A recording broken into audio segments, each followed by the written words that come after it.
Coming soon to a theater near you.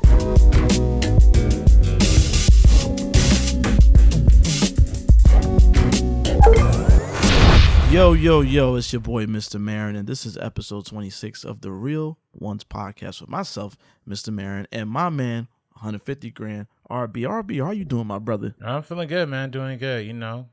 Same old. Same old. Yeah, a little annoyed by YouTube for messing up our release last week. You know what I'm saying? Yo, son, YouTube, get it together, dogs. Yeah, get it together, man. Like, so what happened? It was like they flagged us first. Yeah, you know, because I be using clips in the pod, you know what I mean? As you should, you know, you gotta give the art, you know what I mean? Right. We're critiquing the art. Yeah, let's put some of that on screen. So then, and normally, to be fair, like from Netflix movies usually don't flag us, and then they also normally don't flag us on black movies. Like, okay, there's a lot of black movies where I put almost the whole movie in our episode and they do not flag us, right? But I guess because this one came out, it was like brand new, you know, they got The Deliverance. The Deliverance. Yeah, they all flagging us for that shit. Come on now. And I did like 3 re-edits to try to curve it, and they still was like blocking it. I'm like, nah.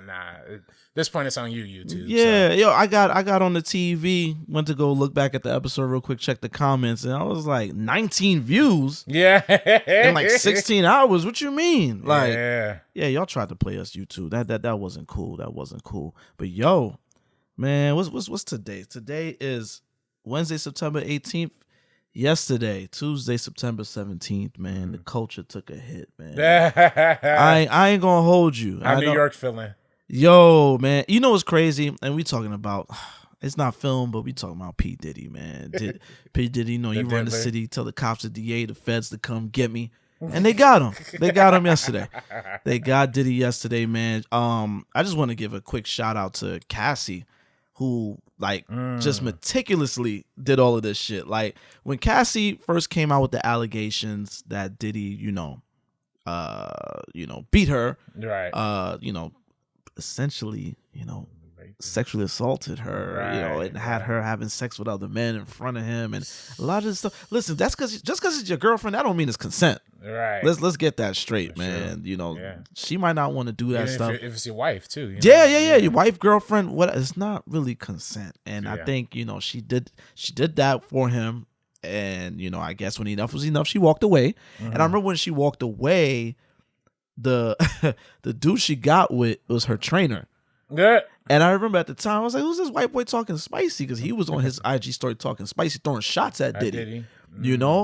But years go forward, and, she had kids with him, or a kid. I can't remember. I know she had a kid, though. And, it's come out that how, she made the allegations about Diddy. A lot of people killed her for it. Oh, she just trying to get the bread. I was never one of those people. Let me get that out the way. I was never one of those people. I knew that there was a plan because she did that. And then, she ended up getting paid out, settled. Diddy and them settled. They claim, when you settle, that don't mean it's the truth. But we all know, like, when you settle, you just want to bury it and get it over with. You're trying to get it out the, You know what I'm saying? So settled.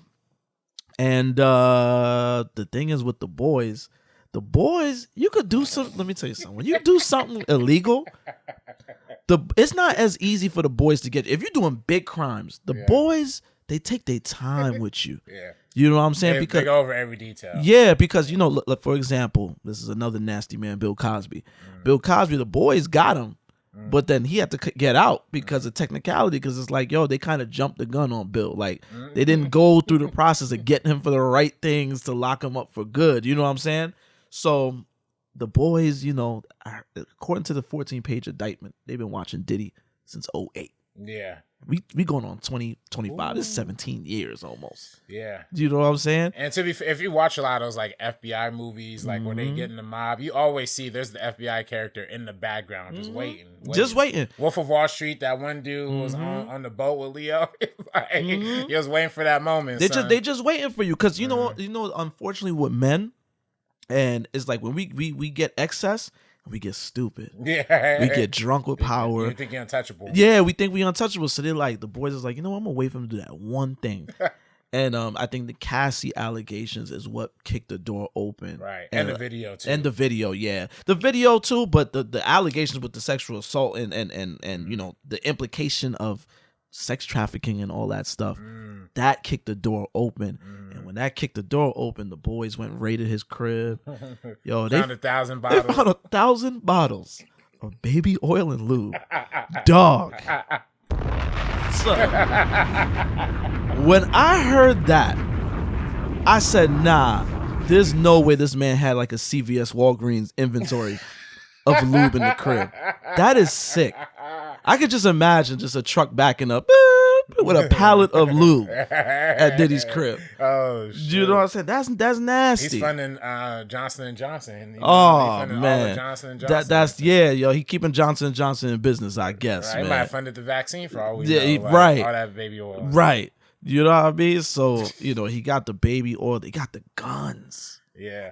Well, that's the craziest part. Like, as soon as that lawsuit would have came out, I would have moved everything. I would have moved. I would have hid. I would have. Yeah, you would think. Right. You would think, but brothers is moving invincible. He got the guns, and I didn't know ARs. What's Diddy doing with AR? Did he? Yeah, he blowing up Kid Cudi's car. Yo, that too. That was named in the arson joint was named in there. Yo, him blowing up Kid Cudi's car was straight out of Casino.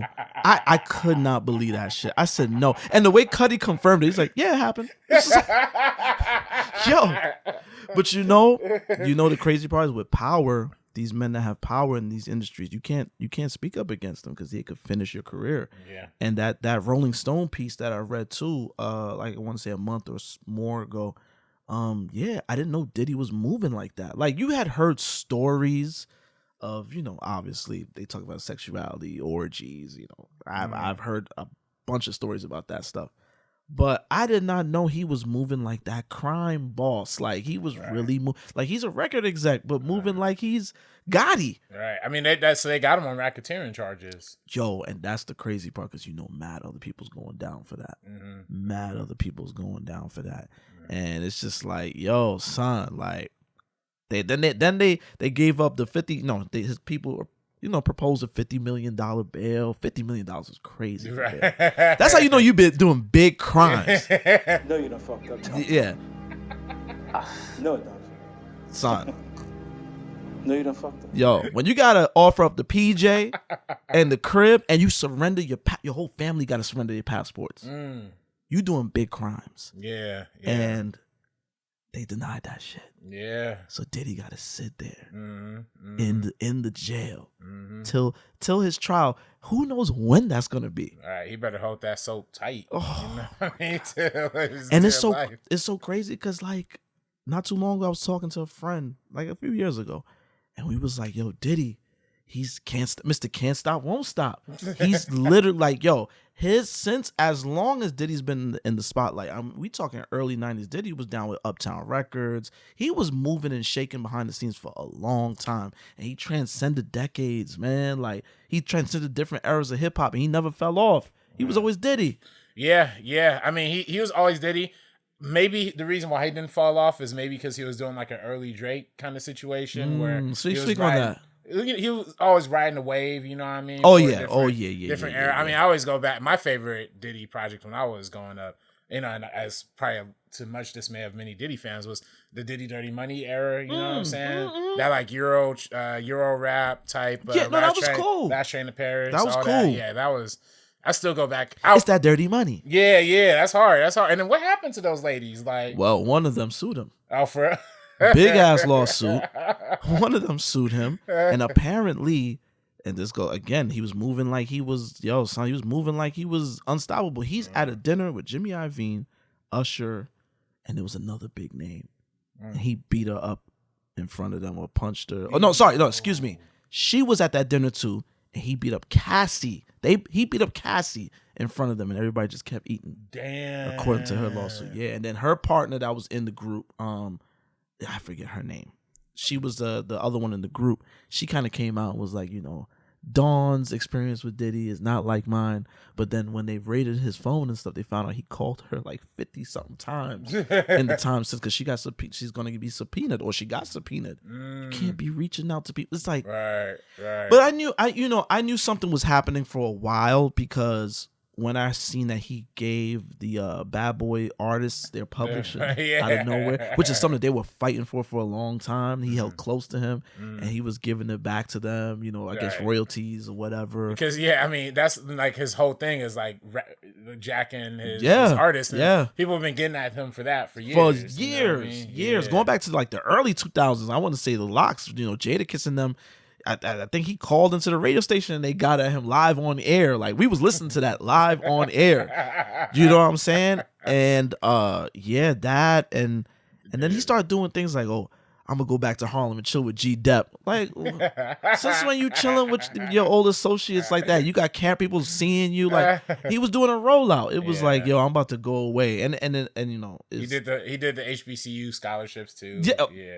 Yeah, see, like, yo, whenever they be too charitable, it's just like, yo, what you hiding, dog? That's why it's like, I don't be mad when people like keep their charity and shit low because it's like, yo, it's low. But when you be like, yo, look, I gave them this, look, it's like, why you want me to look over there? Right, you know what I'm saying? Right. And I just thought about like, you know, not for nothing. I was thinking about COVID, like when all them CEOs was stepping down right before COVID, and none of us knew what was happening. And it was like that 1 week was like everybody was stepping down, and it's like when that starts to happen, there's something going on. And then, you know, change his name to Love, and he's doing these speeches about love, and it's like, all right, bro, Diddy, like. There's nothing love about you, dog. You was moving crazy. Super crazy. So for me, it's like, yo, yesterday was like, oh, shit. And it was funny. You know, Twitter was going up. You know, shit is always funny on Twitter.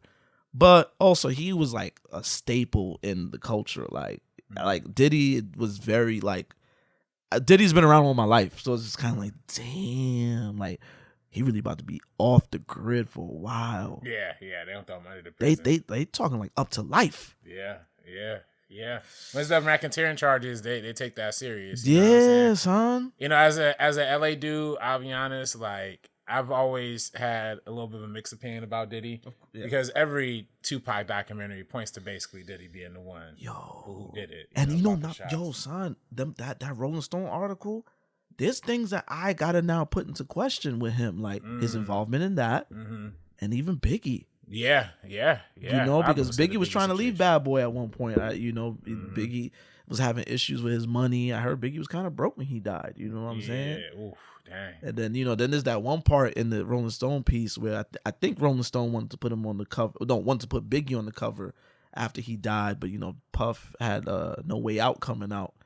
And then I think he kind of called the editor. Was like, yo, fuck that. He's dead. I need to be on the cover. Yo. Like, that's your man's. Like, yo, wild.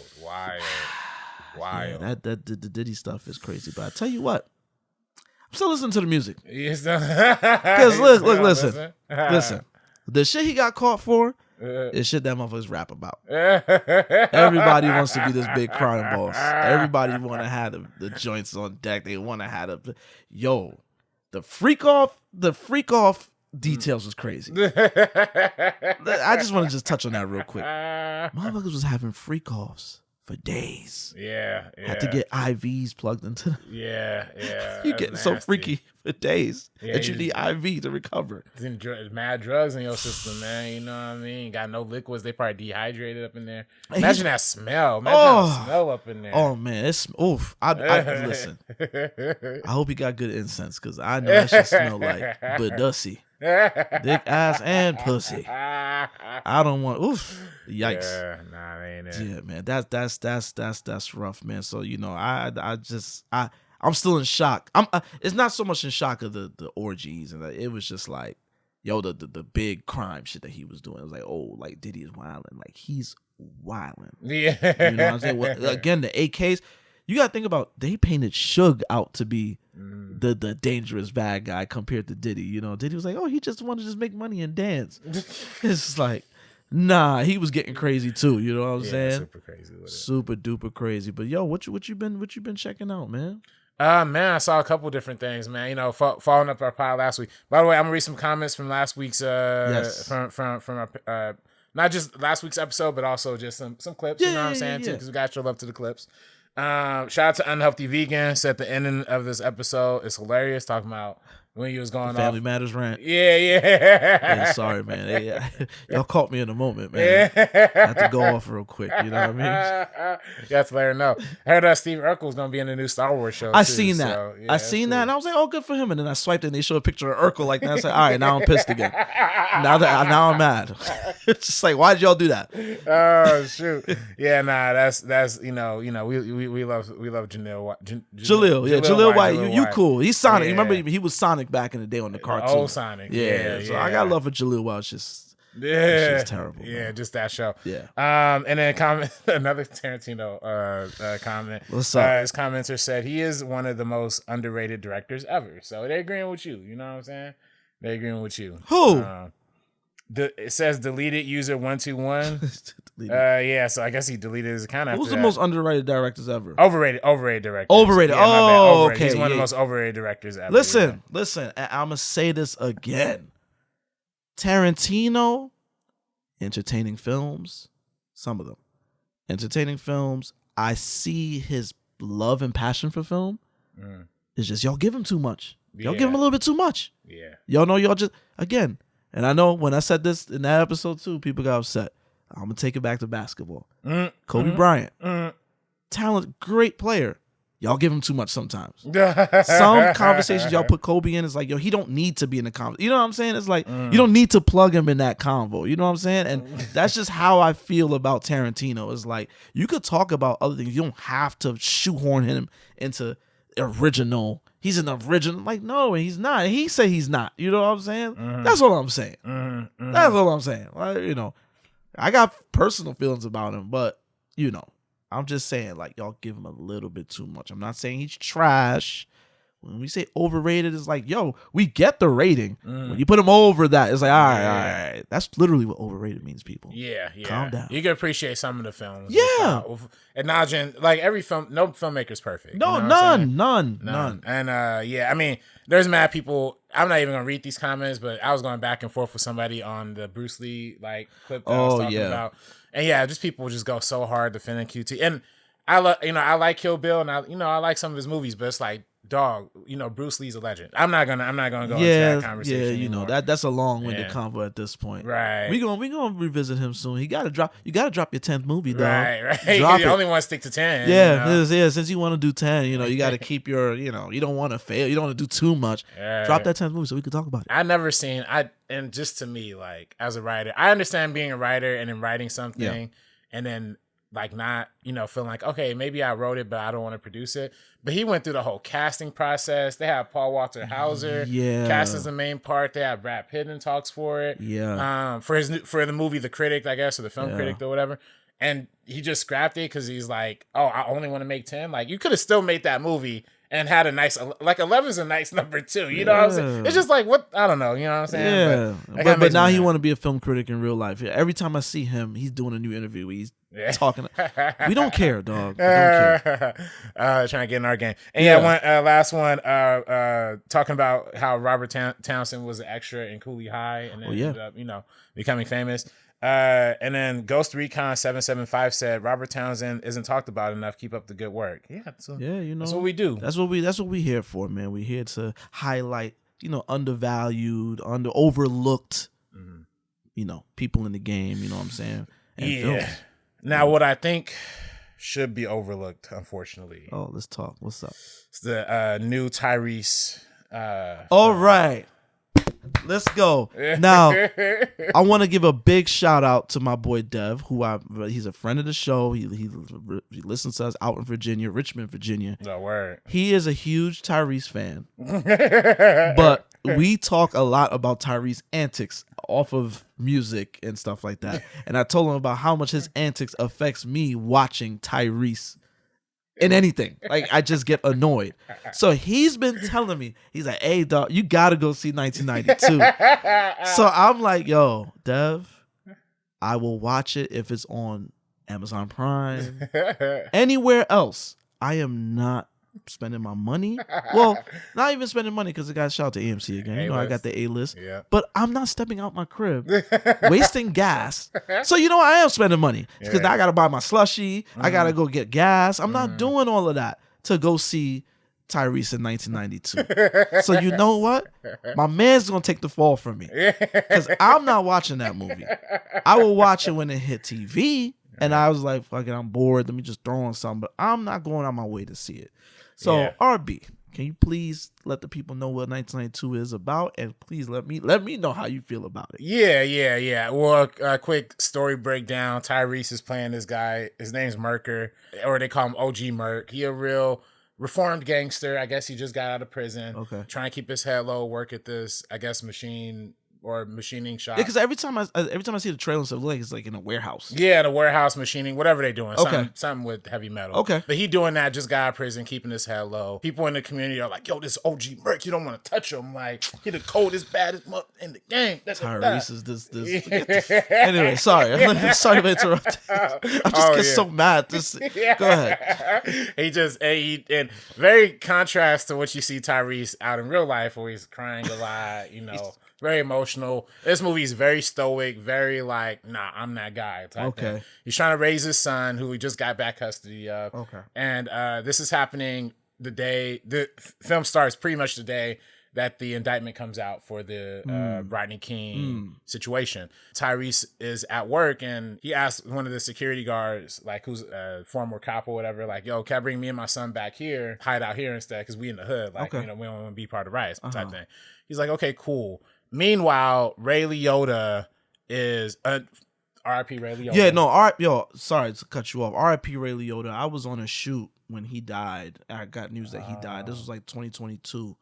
So that means that this film was shot like 2021, 2022. Yeah, it's been shot like for a while. So, and I see that Snoop Dogg is on it. Executive producer. So do you think like they shot it, had it in the can, and was just sitting around, and maybe Snoop stepped in to give some leverage and in post? I don't know. Maybe, but Ray Liotta and Scott Eastwood and a couple other guys. Scott Eastwood is in it. Scott Eastwood, yeah, a bunch of white dudes, and they have one token black guy in their crew too. They try to set up like a robbery of this metal plant, like that same night, because they see the riots is going on, things is chaos. So now Tyrese has got to go back to the hood, pick up his son, and then go back to the factory, where they're in the middle of holding the place up. That's basically the gist of the movie. You know what I'm saying? Okay. If I'm going too much into detail, I'm sorry. So just the riots is just the backdrop. It's literally just a backdrop, and I say all that to say this is clearly a movie written by a white guy. You know what I mean? Written and pieced together by a white guy, because the riots aren't even. They're the background. It's not even. They do nothing to actually address the what the actual situation is. Like they do no kind of talk about anything. It's pretty surface level. It's kind of almost the most surface level. It's really just a surface level crime thriller, like robbery, theft movie set during the LA riots. But then because OG Merc, Tyrese, he's the OG gangster. He's able to, try and protect his son, try to fight off these robbers all by himself. It's just like the most, it's called 1992. It feels like it was made in 1992. You know what I'm saying? Really? Very old fashioned, I was argue Tubi level, if that's more. Whoa. Time out. I know we not dissing on the quality of films in 1992. No. Some great films came out in 1992, my brother. No. You're right. Great films that come out in 1992. Juice came out in 1992, if I'm not mistaken. Juice, yeah. Malcolm X came out in Bodyguard, 1992. Yeah. Dracula. Okay. It's a great year. So that's a great year in cinema. Maybe I'm clowning on the night. It feels like it had just like one of those bad 1990 movies. You know what I'm saying? Like a low budget thriller. You said Tubi level? Woo! I mean, yeah, it was tough, man. It was tough trying to watch Tyrese be. It was tough watching Tyrese try to be tough. You know what I'm saying? First of all, let me step in here. Tyrese trying to be tough with that nasty beard on his face. That shit like they just glued pubes on his face. That didn't even look convincing. I saw some shots of that. I was like, ew, like, what's makeup doing here? Like, either it's makeup or he really can't grow a beard, which I can't talk too much shit because I got a patchy beard too. I can't grow one at all. So, but yeah, it looked bad off that alone. Yeah. Two things, Tyrese and that. Yeah, Tyrese and his beard. Yeah, it's all bad. The villains are pretty cookie cutter. You know what I'm saying? I got that. I got the sense from the trailer the villains were like generic as hell. Yeah. It's definitely more concerned with look at me, I'm bad. Yeah. You know? Oh, look, I'm a criminal, and I don't care about bad people. It's like it's literally the like a very one dimensional. We're gonna talk about another movie too that almost kind of. It's similar in the fact of like it takes a social justice thing and then makes an action thing on top of it. Oh yeah. Rebel Ridge, which we're gonna speak on. I feel like that one is good filmmaking. This one is not good filmmaking. You know what I'm saying? The action was boring. Mass scenes was too dark. You know what I'm saying? That's like, another. Yo, you know what's crazy? You confirming everything I thought about with the trailer alone. Like the trailer just made me want to stay away from the film. Yeah, it literally, and it's an hour 30, but. You're literally like by like the hour mark. You're like, come on, like it's still here. Like, it's a short movie, but it feels too. Listen, that's gonna be a common theme with today's episode. I know another film you saw. I'm sorry, are you done with 1992? Yeah. I know another film you saw that we saw. Beetlejuice. Oh yeah, which was something I was definitely looking forward to. Beetlejuice is one of my favorite films. I remember when I was a kid. It used to always come on HBO. And then I used to watch the cartoon when I was a kid too. You know what I'm saying? So I know they had a cartoon. Yeah. It used to come on Fox 5. You know what I'm saying? Back in the day. I think it's available digitally now. I want to say they made a box set too, but I know it's definitely available digitally now that the film is out. But Beetlejuice came out 88. Beetlejuice, the original, came out 88. I watched that film with my daughter to prep going into this one. Again, it's one of my favorite films, so I know it well, but it's been a while since I watched it. I know I talk about perfect. Like, this is another film that was just done. Beetlejuice, the original. Another film that was just perfect. A tight 90-something minutes. You get very little of Michael Keaton, which is great. Yeah. I love Michael Keaton. One of my favorite actors. He's a gem, actually, but you get very little of him because that Beetlejuice character, if I got an entire film of just that character, it would wear out. He would wear out his welcome early. You know what I'm saying? So I think the original film is like only 17 minutes you get of Michael Keaton. Good. Tight, nice and tight. Everything. I loved it. Like, I really watched it and I was like, damn, this is a great film. You know what I'm saying? So I went into this one, after seeing that one. Look, it was great to see everybody back again. Winona Ryder, you know what I'm saying? Michael Keaton, again, a gem. I love Michael Keaton. Catherine O'Hara, it was good to see her again. I thought Jenna Ortega really did fit well in the vibe of things. Oh, yeah. I could see Jenna Ortega being like a Tim Burton staple going forward. Oh, yeah. Especially after Wednesday being like one of their biggest things ever type thing. Absolutely. Yeah. I could see her being a staple going forward. And I want to say for the most part it was entertaining, but it was okay. It was okay for me because what took me out of it was the pacing of everything. You know what I'm saying? There were scenes in that because, it's a sequel, so everything is bigger. Sequels always go big. So you get more characters, more action, you know what I'm saying?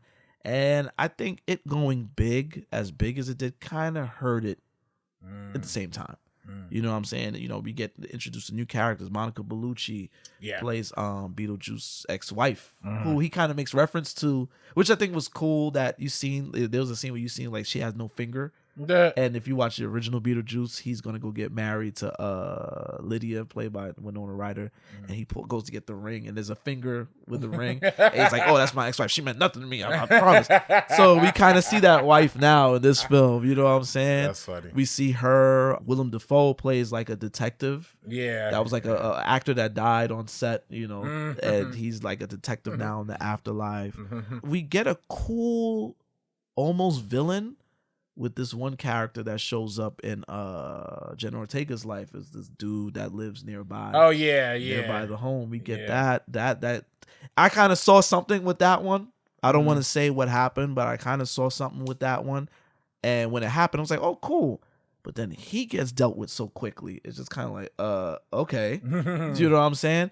And then it just feels like the film, when it came time to wrap up, it just was like, it was just kind of closing doors quickly. All right, it's like let's just wrap this up in like hurry up. scene. Let's just wrap this up. And then the one big scene, the final act, it was like this big musical number. I love that part though. Did you? Yeah. It was cool because I guess it was a callback to the Harry Belafonte musical number in the first film, but it fit so perfectly in the first film, and it kind of just got in and out of there quickly. This one kind of dragged a bit, and I found myself, I ain't gonna lie, I dozed off real quick during that part. During like one of those parts, like towards the end, like I kind of dozed off, and I was kind of like, "Yo, when is?" It got to the point I was like, "Yo, when is this shit wrapping up?"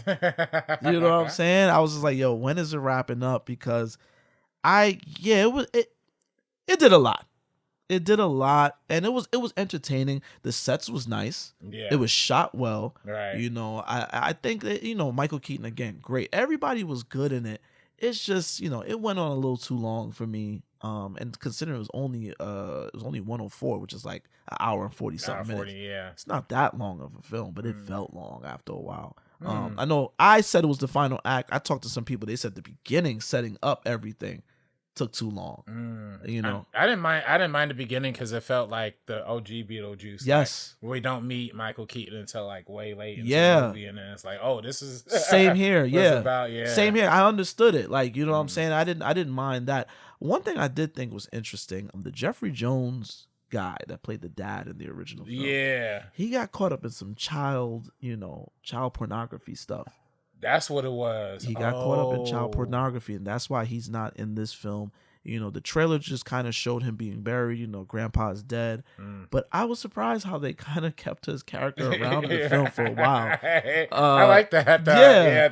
It was cool. It was just interesting. The claymation thing showing his death. And then him being beheaded the whole film. Yeah, just these legs, like with the shark bite. Blood spitting out. You know what I'm saying? I thought that was very, very interesting. But the film, like, I always, I don't really do the 1 to 10 thing rating films. I do like 5 stars. Like, you know what I'm saying? Like 1 being bad, 2 being okay, 3 being good, 4 being great, 5 being a masterpiece.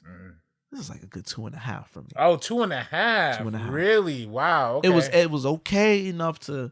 It's nice to see everybody. I love seeing everybody. But am I gonna watch this again on my own accord? I don't know. Really? Okay. Okay. I feel that. I mean, for me, I like the OG Beetlejuice like a lot. I've seen it a couple times. And I don't know if I necessarily have like a super attachment to it though. And that's something that I noticed in audiences today. There's a lot of people that don't have the attachment to the original because they kind of came in knowing of Beetlejuice, but I grew up really watching it. You know what I'm saying? Yeah, I think for me, I literally saw the first Beetlejuice like in college type thing. So like more recently, and then I like the second one. I actually like the second one. You know what I'm saying? I have fun with it. It was probably one of Tim Burton's best directorial efforts in a long time. Yes, I will say that. Even though I had problems with the pacing, it felt good to see Tim Burton again. Right, just be weird. Like I love seeing his style. Yes, with like HD cameras too. Like with the, I thought the little guy, the big guys with the little heads. The Bob. Heads, shout out to Bob. Bobs, yeah, I just like I don't know why they just look so funny when there was like multiple Bobs. It was just they had some funny sets. Like you said, they had a fun little gem with the light spoilers, but this movie made like $300 million. Yeah, it's making money, man. I'm gonna spoil a little bit of it, but when they go to like the Soul Train area, I got something to say about that. Yeah. Now I don't know if you know, there's been a conversation happening online about Tim Burton and black people. Black people, yeah. And it was shout out to TikTok, shout out to Gen Zers.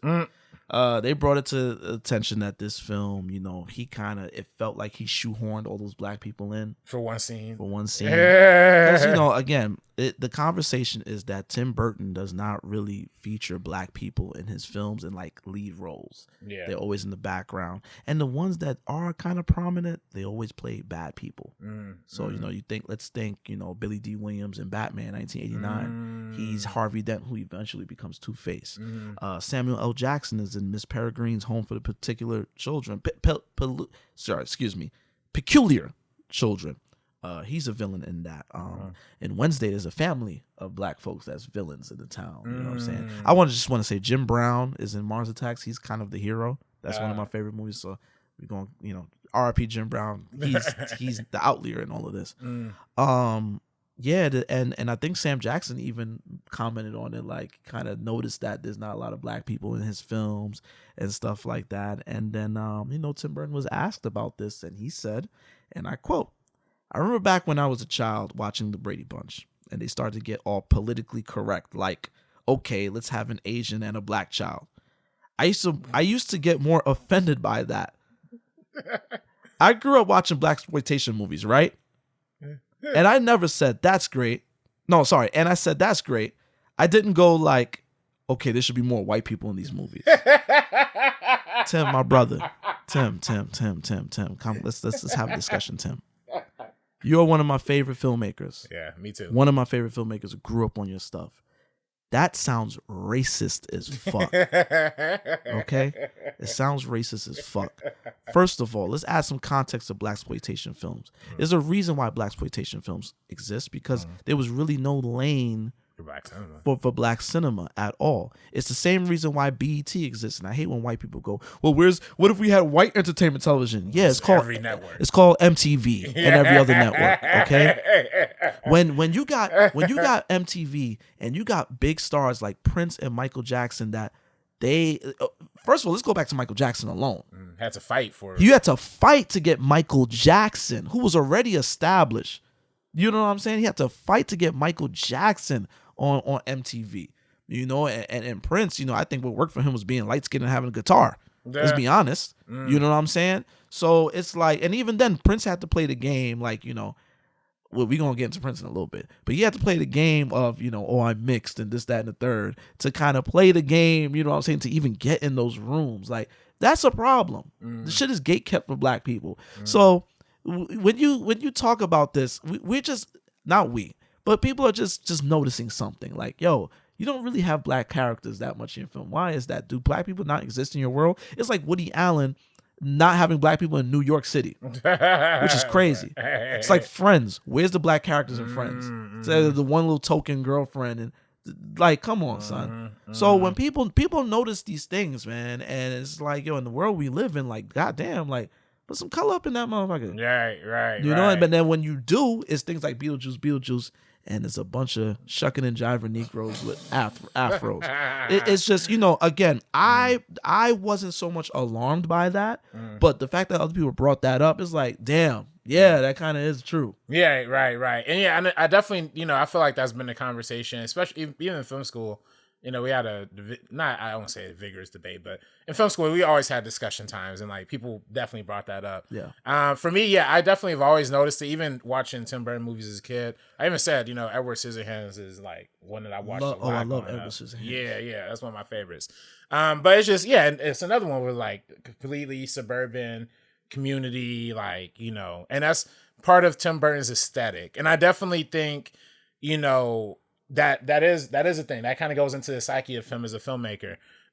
For me personally, if I start looking at a lot of movies in that through that prism, I'm gonna be mad at a lot of my favorite filmmakers and a lot of my favorite movies, even down to Martin Scorsese, which I love.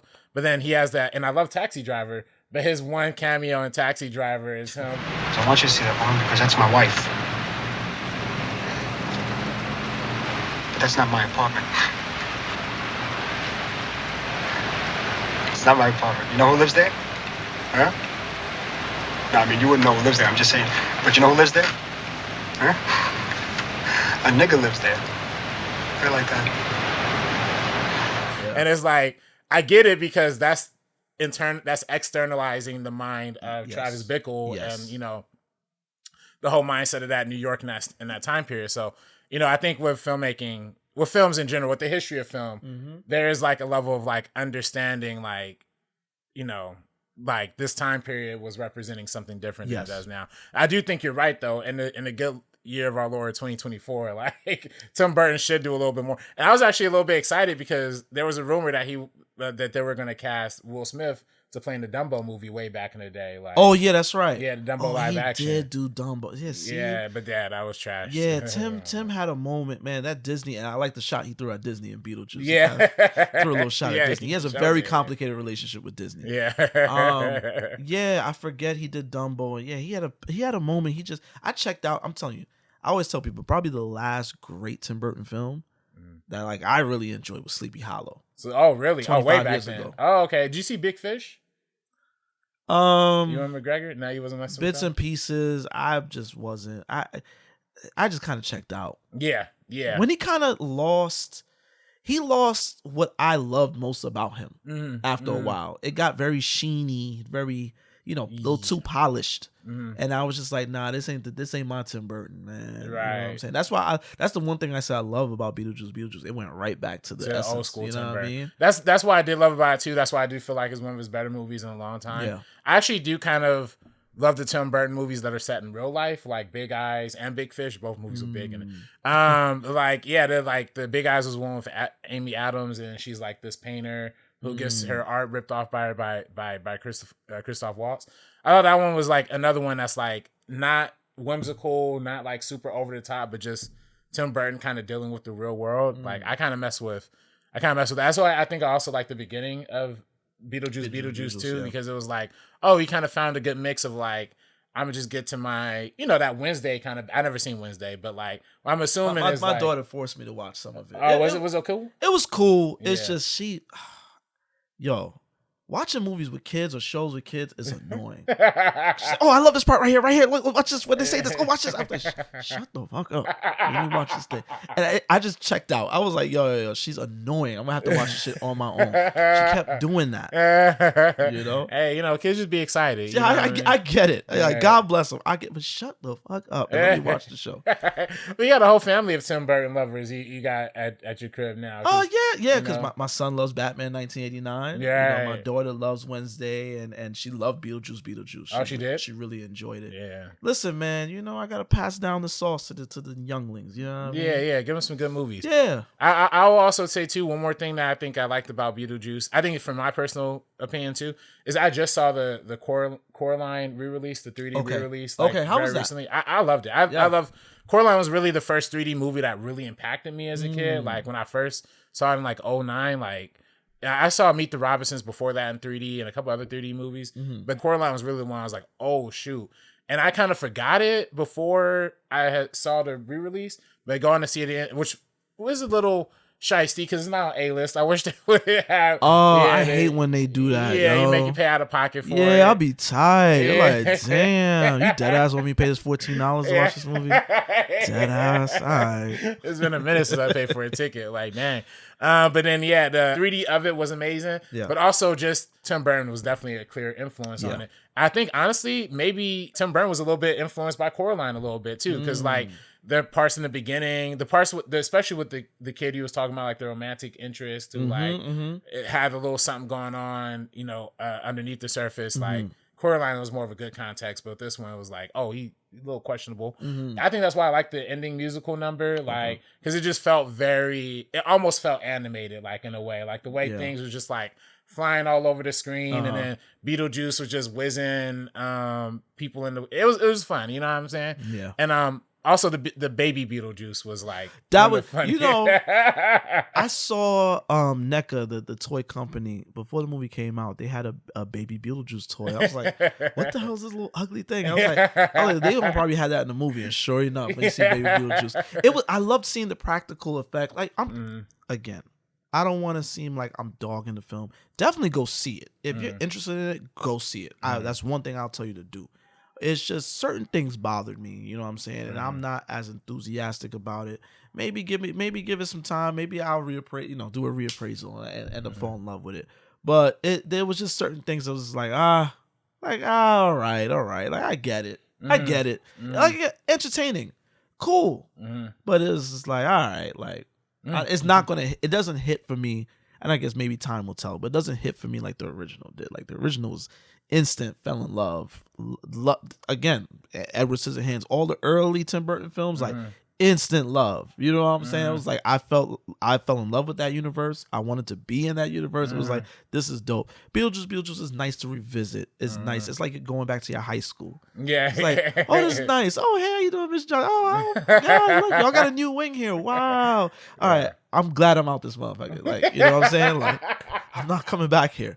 You know, that's just kind of how I felt. You know what I'm saying? But it was cool, man. It was cool. Yeah, I messed with it. But yeah, I mean, I definitely feel you on that. Speaking of another sequel that, you know, I guess it's not a legacy sequel, Beetlejuice is 88, but Inside Out 2, man. I don't know if you heard about those animators. Oh, no, what happened? People, there's been mad reports about the animators of Inside Out 2 saying that they were mad overworked, you know, went super crunch time with it. Man. A lot of employees, you know, because Pixar did do a round of layoffs right before Inside Out 2 came out as well. And they're saying that the animators who worked on Inside Out 2 that got laid off, they're not getting bonuses because like they got laid off before the movie and stuff. So the mouse is doing funny business. Yeah. The mouse is doing funny business. Look, man. I just feel like I'm always hearing about visual effects artists and animators just kind of getting the sorry end of the stick. You know what I'm saying? That sucks. I didn't see Inside Out 2 yet, by the way. I still didn't see the first one. Oh, really? Yeah, I haven't. My daughter is trying to convince me to watch it. Again, she's just so... To watch films with her sometimes is annoying when we at home.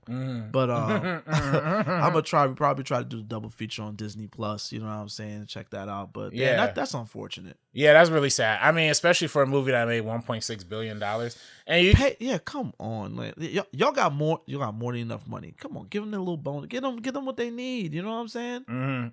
And like according to this article, 7-day work weeks for months to finish the film. Back to back. They did say, some employees did say like Pixar did offer like therapy and things like that to like help with the crunch time, but it's like, dog, and is some truth to it, because I remember like this movie wasn't even announced until like CinemaCon. It was either CinemaCon like this year or like right before CinemaCon this year. So it was like they announced it almost within the same year, or like not 2024, 2023 CinemaCon. So they pretty much announced it and, you know, had it out within like a year and a half time, which if you know Pixar movies, them mugs take like 7-10 years. It takes a while. Takes a while. So, you know, they went super crunch time on it. And I mean, I liked it. I love the first one. First one's one of my favorite Pixar movies.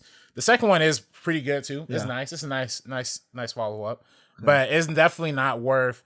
Same thing with this. Same thing with the Spider-Verse people. You know what I'm saying? Like, that Spider-Verse thing was crazy. Now, like, I think that's delayed even further now. If I'm not mistaken. They're saying rumors like 2027. You know? Oh my God!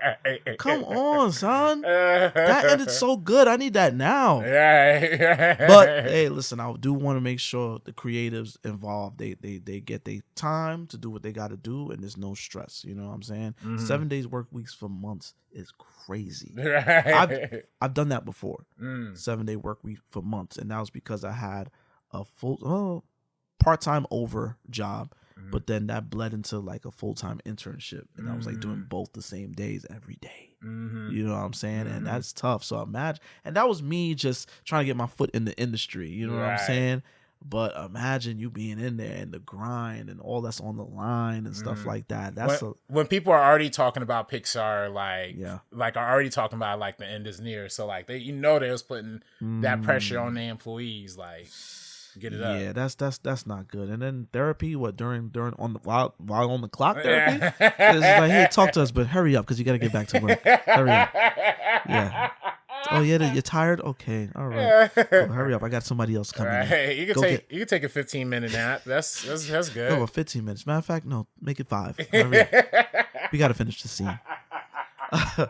One thing I do, I forgot to bring up at the top of the show, the great James Earl Jones passed last week, and it's crazy because the week before, there was people in the industry sending out condolences and stuff like that on IG story and stuff, and then they were taking it down. So I think I want, if it's me, I think he died like a week ago. Maybe they was a week prior, and maybe they was getting things ready to do the rollout and the obituaries and all that stuff. But yeah, like I think somebody that was like connected with Ava DuVernay was like, hey, condolences, the great, blah blah blah. And then they saw it, and it was like, whoa, what's going on? And then it was gone. So yeah, the great James Earl Jones, man, 93 years old. Yeah. When you get to that point, like you can't even be sad. It's just like, damn, you lived it up. Yeah, no, indeed. And then he had a full career. Everybody remembers Star Wars, Lion King. Oh, yeah. All the big parts. Me personally, my household, we were big on Claudine, the 1974 film. Okay, now you say if I lose my job, I must apply for welfare because I can't just sit around eating the government's biscuit. Which is fraud. Of course, that's a fraud, right? Okay. Now, if I do go into welfare, then I'm just another lazy-ass nigga that's living off taxpayer. All right, now. Suppose I do not marry this lady. Now, if I move in with her and do not tell you, then we're both crooks, right? But if I do tell you, then we're back to the income and the outcome and the deducting, and you drive me to drink. And you call a fraud if I spend $7 for a bottle of whiskey. Come on, partner, let's get out. You can't win. Understand? Fraud. Don't you hear me? Don't you hear me? Stay away. Fraud. There's no way. You force a man out of the house because it ain't worth the crap you gotta go through. Claudine, he in a black ass household. He watching that, which is like a black ass. Yeah, that's a like, black ass movie. And then which his co-star Diane Carroll. She the great Diane Carroll. Oh, Diane Carroll, yeah, she was fine back in the day too. Right, Diane Carroll's another. I think she died like 2019 or something. Yeah, like she that. died recently. She too, died like yeah. right before I moved to LA. She died, and she was Oscar nominated for Claudine. And then I feel like James Earl Jones though also held down that role. Yeah, equally great too. So yeah, I mean. Full life, coming to America, and the sequel as well. Oh yeah. Oh, listen, man. Our generation, you was introduced. You were again a black ass household. You was introduced to Claudine. We didn't have Claudine in the crib, but definitely my generation was definitely introduced to James Earl Jones from Darth Vader and Star Wars.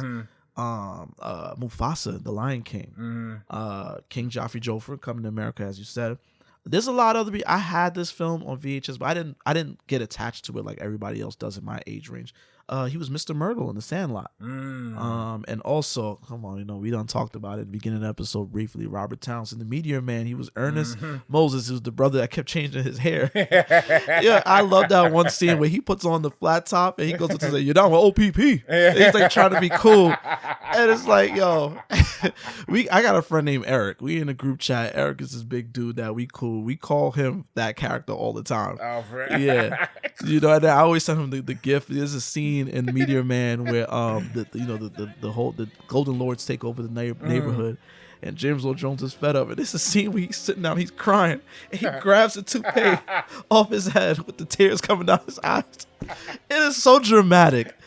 And Robert Townsend, love Robert Townsend, but he has that cheesy TV acting. The way he directs is very cheesy TV-ish. So it was like, that scene is so unintentionally funny. Like, I love that scene. I sent the gift to my boy the other day. I was like, yeah, this is you. We gotta remake this scene with you. Yeah, man, James Earl Jones, man, greatest voice in the business. Oh yeah. I always say, I wish we all had like a chip or something in us that just can't be replicated, because I really do think a lot of us are one of one. I just feel like when people die, something of theirs should be saved and put in like a museum. I don't know what it could take from us, but something. James Earl Jones' voice, it is just like, one of the other things that I remember him from is the Bell Atlantic commercials in New York. The Bell Atlantic phone companies, it's Verizon. Bell Atlantic, he had the phone commercials, the CNN commercials. This is CNN. You know what I'm saying? Oh, I didn't know that. Yeah, the CNN, what they call it, bumpers, like right before the show start. Like, yeah, that was James Earl Jones, man. Like, dog, like, he is a big freaking deal. He's a black actor. Like, he's his prestige, you know what I'm saying? He's so like, I just always like, he's top of the top for me. It's just like, yo, like, you know, we love Denzels and everybody else, you know, but it's just like, yo, James is like James. You know what I'm saying? Right. I've won a few EGOT recipients as well, too. See? So, yeah, you know. like when you that nice, you got to be an EGOT. You know what I mean? Like, you got to do it, man. You got to do it. You know, as social media does, when people die, you know, they start judging up the old stuff. Yeah. The old quotes. Yeah. There's one on the internet right now about James Earl Jones, his thoughts about black women. Oh and no. then this one, you know, there's a white woman sitting next to him. I don't know if that's his wife. Right. But you know, this young James Earl Jones with the baldy. Yeah, I mean, looking as stern and stoic as he can look. Jim, do black men marry white women because of the nature of black women? I know in some of our earlier conversations you mentioned that the black women you've met have been uptight. What do you mean by that? Well, I'll answer the one question. What do I mean by uptight? Going toward a more militant attitude about their own identity, and in many ways are way ahead of the black man, because I don't know why, but in many ways are replacing the black man. There's a whole there's an almost unfeminine aspect of the black militant woman. Do you find that some black women you've known, out of your personal experience, blame the black man for what happened to them in slavery even today? Of course. You know, if the black man, regardless of the causes, failed to protect her, left her in a position where she had to sell herself or bargain with her body and so on. Yes, you know, she had there's a resentment about that. You know, I will say this. He's right to a degree. Slavery did kind of change the relationship between black men and black women. The dynamic, for sure. It definitely changed it. But because he didn't really put it in proper context, it didn't go in it, it really does just come off as misogynist and anti-black. Right. Quite frankly. Right. You know what I'm saying? Dr. Umar would not approve of that. Oh, no. Oh, Lord. I don't even want to know what Dr. Umar thinks about his death. You know, it was, and then what made it worse, the white woman, they asked her, how do you feel about this? She's just like, yeah, he's right. I felt it. I've sensed it. She starts to use a word like hostility. She's talking about black women. And it's just like, holy shit. Like, this is bad. This is not. Listen, man, I say this too. This was probably the 70s, maybe 60s. I don't know. It was a different world. You know, it was a different world.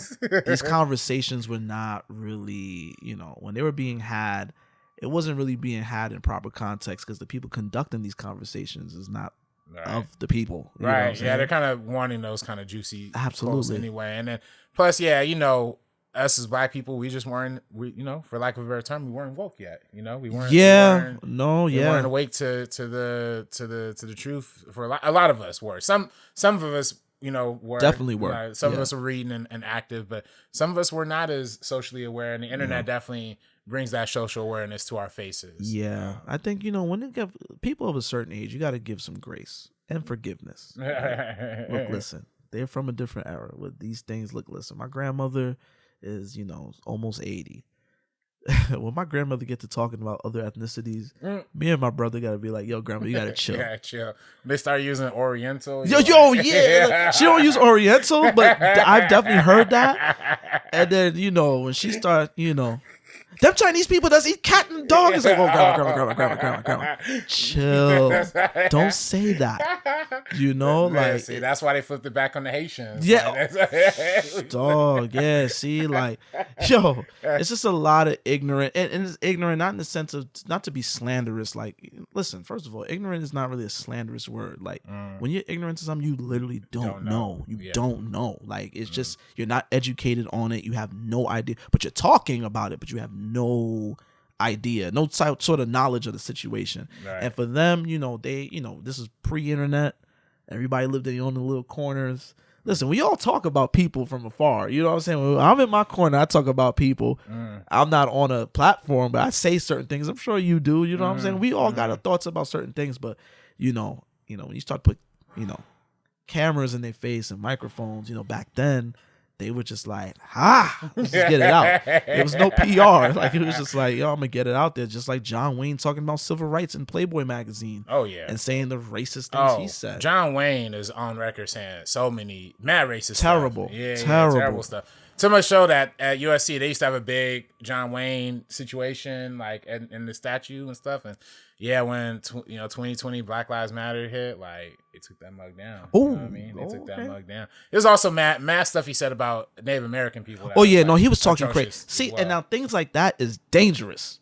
That's dangerous. Your opinions about people and certain things, like all right, it depends on what you say.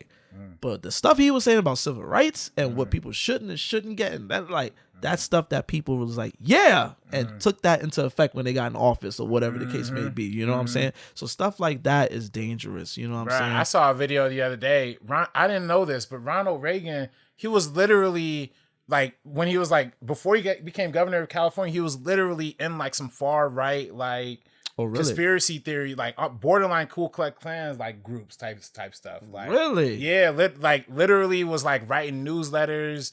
Like, he ran for governor of California on the position that he was gonna veto a bill that like outlaw racial discrimination, housing discrimination. I heard something about that. Yeah. He literally ran for governor of California, like on the basis of I'm a not ban housing discrimination anymore. Like, we all reverse the ban on housing discrimination. And he won. Listen, man. Listen, bro. Like, this is why I said, and that she hate me up, so prayers down. I don't care. Like, the crack epidemic, well, he had a hand in all that shit. Oh yeah. That shit. So he's evil, if you ask me. He might not be as unhinged as this asshole that's trying to run for office right now, but he's just as dirty. Listen, a lot of them are dirty like that. All right, motherfuckers I do not like when motherfuckers got the image of George Bush handing Michelle Obama the candy. They're like, oh, look at that, they love each other. No. I remember George Bush in office. Okay, right. All right, he might not be as bad as Trump vocally with all that stuff, but we all lived through Hurricane Katrina. We seen how they handled that. We seen how his people in his cabin, Condoleezza Rice, was out shopping for shoes, Ferragamo and all that stuff.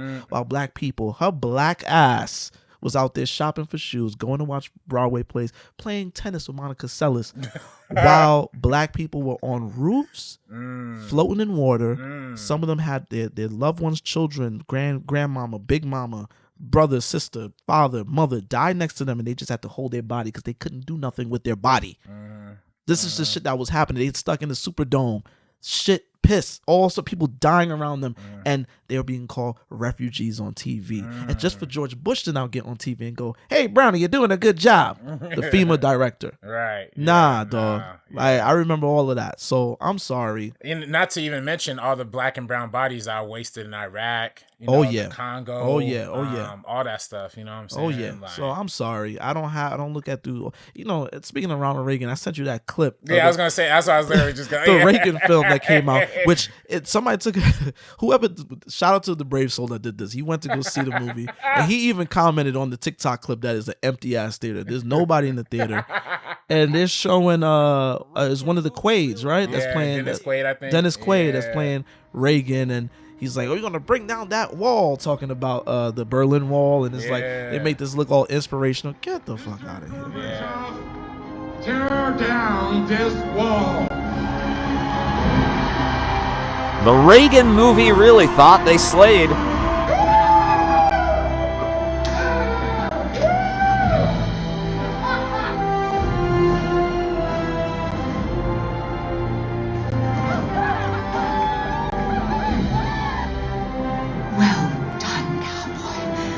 Yeah, man. Fuck Ronald Reagan. Yeah, nah. Ain't nobody peeping that movie anyway. Yeah, that shit. That theater was empty as hell. Empty as hell. Wasn't nobody in that theater, dog. Yeah. You know what I'm saying? We talking about true life. Again, I'm in the purple community. Shout out my Prince fam. Prince fam. right now there's a big talk about a Prince Netflix documentary. Prince died in April 21st, 2016. And shortly thereafter, Netflix commissioned a documentary about, career-spanning documentary about his life. Ava DuVernay was attached to it, and she kind of had her vision. I think she said she was going to use his words from previous interviews and stuff like that, sort of like Tupac Resurrection, to kind of tell his story.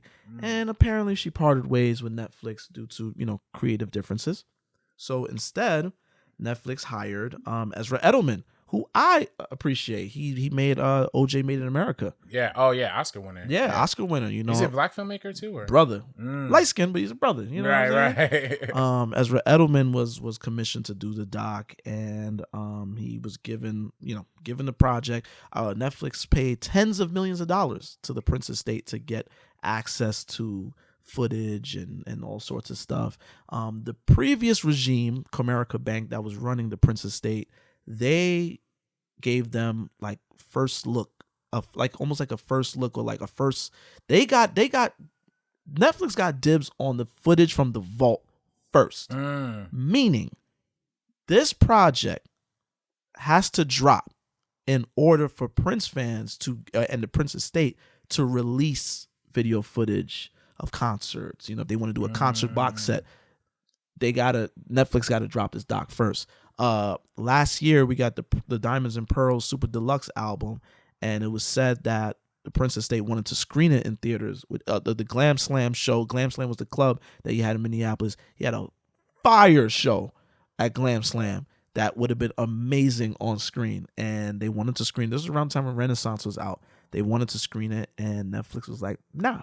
Reason why Netflix said nah is because the Prince estate is blocking the documentary, and they're blocking the documentary for, according to Londell McMillan, who runs the estate, it's quality, and Prince came with, he gave us high quality, so everything we have to do is high quality, which I took red flag, because Ezra Edelman is a great filmmaker.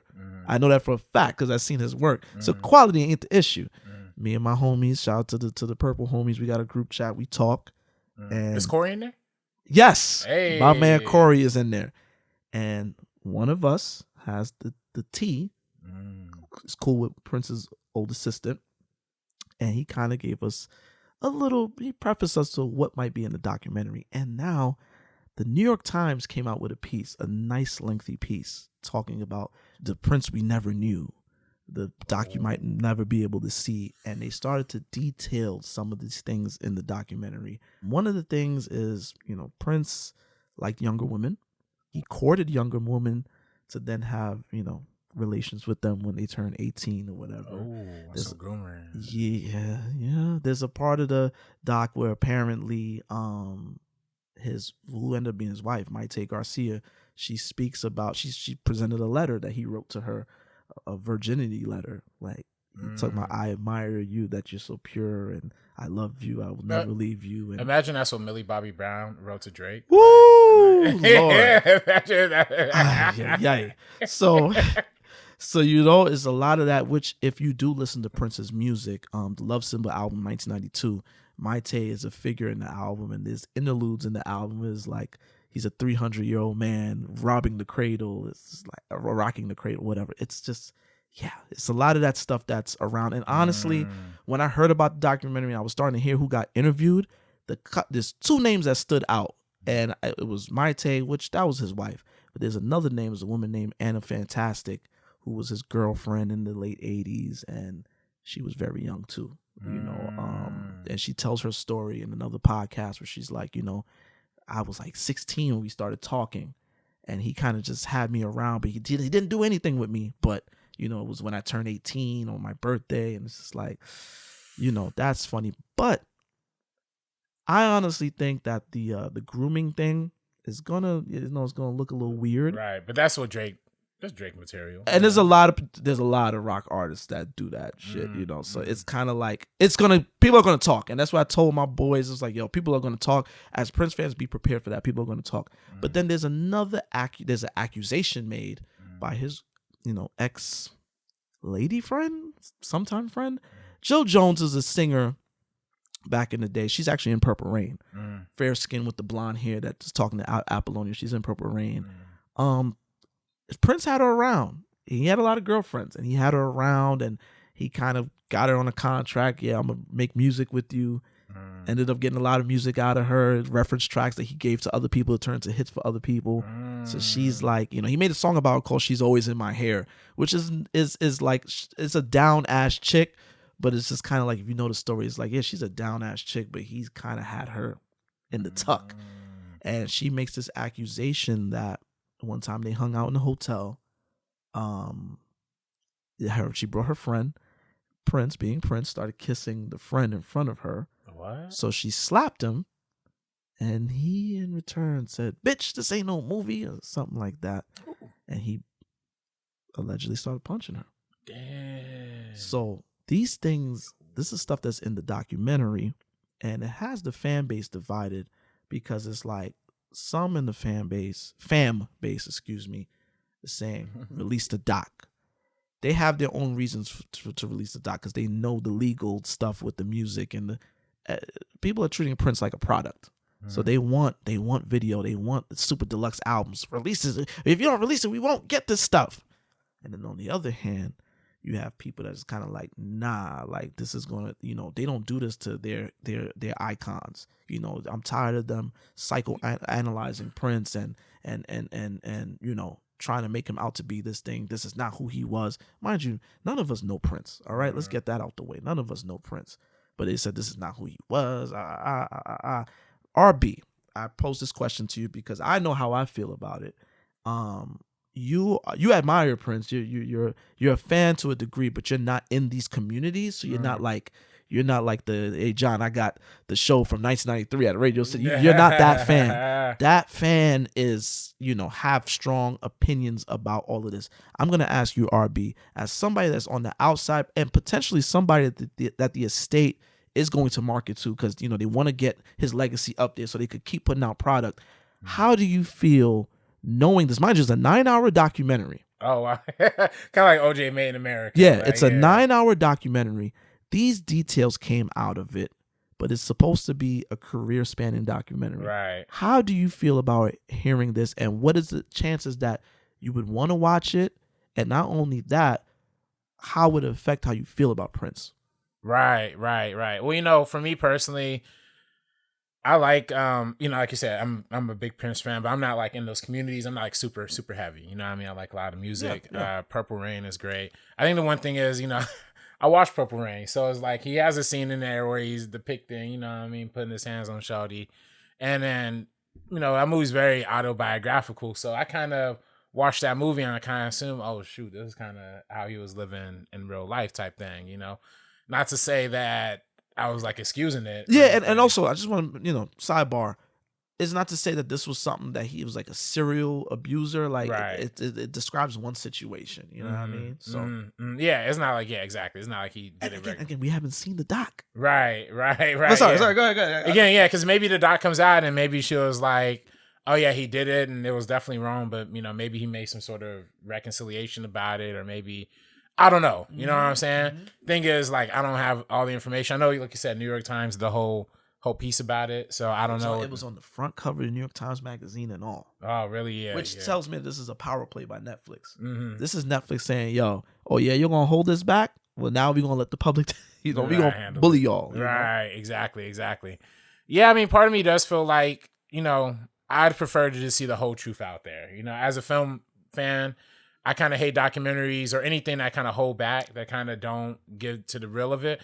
And I would appreciate a 9-hour documentary where it's like 8.5 hours or 8 hours of positive stuff, and maybe an hour of acknowledging the flaws of the human being, because that just what makes it more relatable to me. But that's me. Yo, you my man 50 Grand. Yeah. This is exactly how I feel. I personally, in death, hearing a lot of Prince stories about the human side of Prince is kind of like, oh shit, like He's one of us. Right. But I hear I'm not talking about the abuse now. Right. But I'm not talking about the abuse and grooming. But when I hear how he was gaming the joints and stuff like that, I was like, yo, I did that too. Yo, I didn't know. Yo, I said the same things too. You know, not again, I'm not talking about Virginia and shit like that. No, I was actually always creeped out by that. I just never, that's a line I never crossed just because I knew how important that was. Right. Yeah, it was just kind of like, yo, like, you know, it's like, damn, like he was flawed. And then the music hit a little different because you see how transparent, you know, he was very guarded with his image, but then the music was the moment of transparency. Some of that stuff he does talk about in the music. Like you said, Purple Rain is semi-autobiographical. He does have a moment where he's seeing his dad beat on his mom, and then that affects his relationship with Apollonia. And in this doc, apparently there is a section where they talk about his mother and father's relationship and how violent his father was. They talk about the mother getting a new husband, his stepdad, how his stepdad used to keep him locked up in the room and kind of mentally abuse him and stuff like that. Right. Which then when you hear Papa in 1994's Come album, he talks about that specifically. Then, you know, if you on the light behind the side, he has a skit on the Cream single. He has a skit where he prank calls his stepfather, and he asks his stepfather, like, no, well, it's Levi, his guitarist, a bassist, asks his stepfather, how do you like the new Prince song? And the stepfather goes off. I don't like Prince Rogers Nelson. I don't like that. I think it's disgusting. So there is a thing there. It's some of that stuff is like now it's making sense. And I'm sorry, with the documentary, that'll bring it all home for me. And the fact that we know these little details, it's a 9-hour documentary. Prince, there's some Prince fans. This is gonna be the whole thing. It's a hit job. Londell McMillan, nasty, dusty ass. Listen, I got tea on him. I heard a lot about him and his business dealings. He's just a whack individual. He's just like, oh yeah, it's a hit job. It's a hit job, and he's really like holding the doc back. I'm sorry, I don't like censorship. I want to be able to see something for myself and come up with my own opinion. Yeah, you talking about this? You know, oh my brother. You know, his brother this, brother that, acting like, you know, Prince was so important to him. You really just care about the bottom line, dog. That's all it is. You know what I'm saying? That's all it is. I mean, it's not the accusations ain't the same, but like, let's look at what Whitney Estate did with Whitney Houston. The Whitney doc came out. They went, yo, the rumors we heard about Robin and Whitney for years, yo, we're going to confirm it. Right. We're going to show the parents, the mother, the brother, how they feel about it. Just warts and all. Just like, look, this is what it is. It is what it is. This is what made Whitney the drug thing. They kind of went in on that. Like, it is what it is. This is what we know. This is what we heard about here. You know what I'm saying? You know, and you know, I get the argument that they don't do this to their icons, and that's a conversation to be had. You know what I'm saying? The fact that we do know Elvis was courting a very young Priscilla. We do know, you know, things about David Bowie and what's my man that married his cousin, like that 14-year-old cousin. Wait, who? One of them old school ass rockabilly rockers in the 50s, 60s. Yeah, Jerry Lee something. You know, they always had a something Lee in their name. You know what I'm saying? Shout out to our man Lee. Shout out to Lee Chin. Shout out to my guy Lee Chin. You a good Lee. You know, Lee something in his name. Yeah, he married his 14-year-old cousin type shit. And we know about it, and people just be like, oh yeah, that happened. But anyway, and they kind of keep it moving. You know what I'm saying? And yeah, we do have to have a conversation about how they don't really try to tear them down for this. Right. But I'm sorry. Like, I don't think this is it juicy? Sure. Is he going to be canceled for it? I don't think so. To me, I don't know if cancel culture is really like as prevalent as like we make it out to be. Spitting. This is exactly what I was telling people. You spitting, dog. Like, you saying it. Like, I'm sorry. We motherfuckers was mad at Kanye, but he's still filling up the Mercedes-Benz Stadium. He's still selling out South Korea. Yeah, South Korea. He's still out here. White Lives Matter and all. Bag of shit and all. Now, can he be on the platform? Can he be loved again? I don't know. Yeah. But people do love him enough to sell out his shit, buy his merch, all of that. Listen to old music. Like, yo, all of that. Like, he's still good. The only thing cancel culture really got was R. Kelly. Yeah. On the music shit, like R. Kelly. Yeah. Because we dead ass can't listen to that shit. Right. When you're writing sweet songs to your underage, almost she was almost the mother of your child, lost a baby, and like, here's "You Are Not Alone" by Michael Jackson. Right. That song is dedicated to you. I can't listen to that song now. Right. It's a 6. I don't. And you know, it's not like this Prince documentary is going to be like surviving R. Kelly. You right. Know what I'm saying? Exactly. And that's what everyone was going to be surviving Prince. No, this is just, he was human. He was affected by this, and this is what happened. And, you know, listen, man. And I love Ezra Edelman. I think he's a great filmmaker. I got his passion from the article. I got his passion. He was not a huge Prince fan, but he became so engulfed in everything because 5 years of research and making this thing. You know what I'm saying? I really, as an artist, I would love to see his voice, you know, his thoughts and everything put out there. I don't think you should muzzle artists like that, creatives like that. You just because you saw it and feel a way about it, that don't mean I'm gonna feel a way. That's not gonna mean RB is gonna feel a way. Put it out there. If I'm being honest, when I watched that OJ Made in America doc, like I was kind of like whatever on OJ, you know, but I definitely got, not to say I like understood OJ. No, I got a much clearer understanding of the whole situation, like from his time in college to his dealings, like after, you know, during NFL, after NFL. Like I didn't know that much about OJ. You only see the surface level, but when you start to understand the deeper layers and everything, it kind of gives a more full perspective. And I always appreciate perspective. Yes, exactly.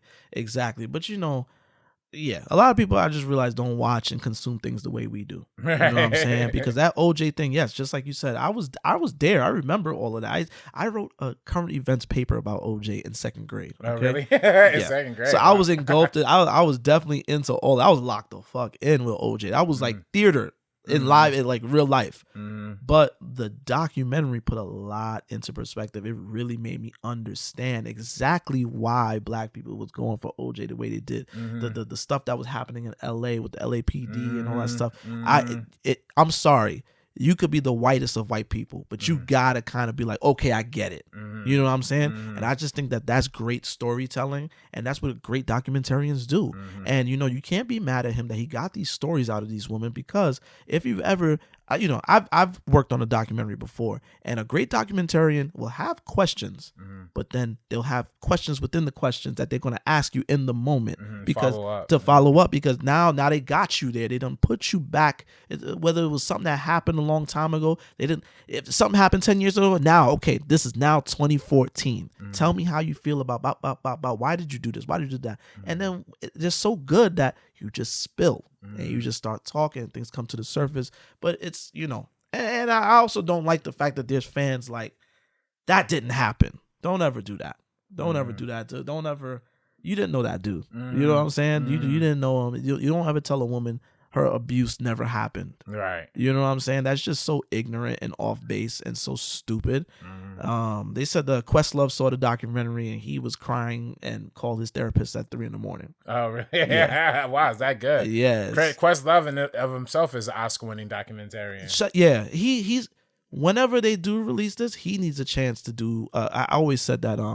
If you listen to Purple Rain, there's a few songs, "Baby I'm a Star," and Purple Rain itself is live. Like it's live. It's recorded live. It was recorded live during a show in 1983. I would love to see a doc on that show with Questlove at the helm. Right. Or Spike. Spike is another person I would love to see do a Prince doc. I would love to see that. But listen, man, I hope Ezra Edelman gets his work out there, man. I hope we get it. I hope the Prince estate settles it, because I think there is money on the table. Oh, yes. Even if the doc isn't the most positive, I think still that'll get people streaming the music, like engaging with Prince more and keep the conversation active. Yeah, he's hiding behind, cancel culture is going to ruin my bottom line. Dog, like it's going to make Prince relevant again, good or bad. Like people, you're like you said, there's money on the table. And then if you're saying, oh, well, I want to put out box sets, but they have to have video. Well, Netflix got the rights to that stuff. Unfortunately, that was how the previous regime did that. So you got to kind of get it out. You know what I'm saying? And let the public decide for themselves. Censorship is not cool. All right? If you censor one thing, you allow yourself to be censored. You know what I'm saying? You know, you got a problem with this one thing. somebody on the other side could have a problem with you having a problem with this one thing. And if you got them to censor that, then they'd be like, hey, listen, they might be making points too. Maybe I got to censor you too. Right. Maybe I got to get you out the paint too. And on one level, I do appreciate that Netflix doesn't buckle to like the estate and they are siding with the filmmaker and being like, yeah, we gonna rock with it. How we gonna rock with it? It's same thing with, I know Kanye tried to get his little 3-piece Netflix documentary. Try to get shut down? Shut down, yeah. Really? Yeah, because that was good. Which is funny because the first 2 parts are definitely positive. And when the first 2 parts are running, he was tweeting about it. He was like, "This is a great doc." Da da da. So and he realized in real time that shit went. He's like, wait a minute. I don't remember that. He yelling at Justin Bieber and I was like, hey. I don't remember that. Hey, where'd that camera come from? That's crazy. That was a good one. That was a good one. That was good. And I was so disgusted with Kanye, but I had to watch that. And that it took me back. I was like, wow, this was the dude that we all fell in love with. And you really see his deterioration happen. Like, that was tough to watch. But that's the same thing. That's what they say. The people that have seen this documentary, they're like, yo, it definitely is a redemption story for Prince, but it's tough to watch because you got to get through the bad. Like, you got to get through the rough things that you don't want to hear about your fave. You know what I'm saying? And I just, for me, that's what a great documentary is. Like, I love a great documentary, and I love when you get a big canvas and you could take your time and tell your story. You know what I'm saying? Yeah. And Ezra, man, shout out to Ezra, man. I hope we get to see it. I really do. Now, I'm gonna watch that. I'm gonna definitely watch that. Like, if it comes out, you know, like I'm very excited to see that. Hey, shout out to the hackers out there. If y'all know how to get a Netflix server, put it out there for the brothers. Let's get that Coyote movie they had on Max at one point. The Wild Coyote movie, all that. Yeah, come on, man. But yeah, speaking of Netflix, man, you know, we did Deliverance last week. They have another right after Deliverance. They had another #1 movie. Also with a black lead, starring Aaron Pierre, called Rebel Ridge. Yeah. Aaron Pierre, he's the, you know, we're still grieving over Brother John Majors. But I think that this is the next brother they're trying to push. Oh yeah. I think this is the next brother they're trying to push. To be fair, he's mad talented. I've been hyping this dude up all year. I'm not saying, you know, but I do sense that he's the next up. They're giving him that star push. I definitely you know, I've been raving about Genius MOKX all year. He did a phenomenal job playing Malcolm X in a way that doesn't remind you of Denzel, but he just brought his own spin to it, and I appreciate him. Just any actor who's willing to even take that risk is like, you know, you're doing big things. Yeah. But yeah, Rebel Ridge, man, new Netflix movie is from director Jeremy Saulnier, who directed The Green Room from A24 a few years ago.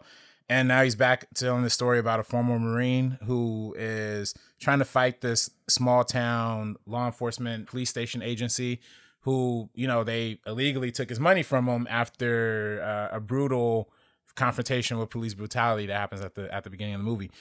And, you know, it's drummed up a lot of conversation, I'll say. You know what I mean? It has a 96% on Rotten Tomatoes. I saw a channel we've shouted out plenty of times on this show, New Rock Stars. Normally they do comic book movies and stuff. Yeah, when I saw New Rock Stars did a breakdown of this film, I was like, huh? Right.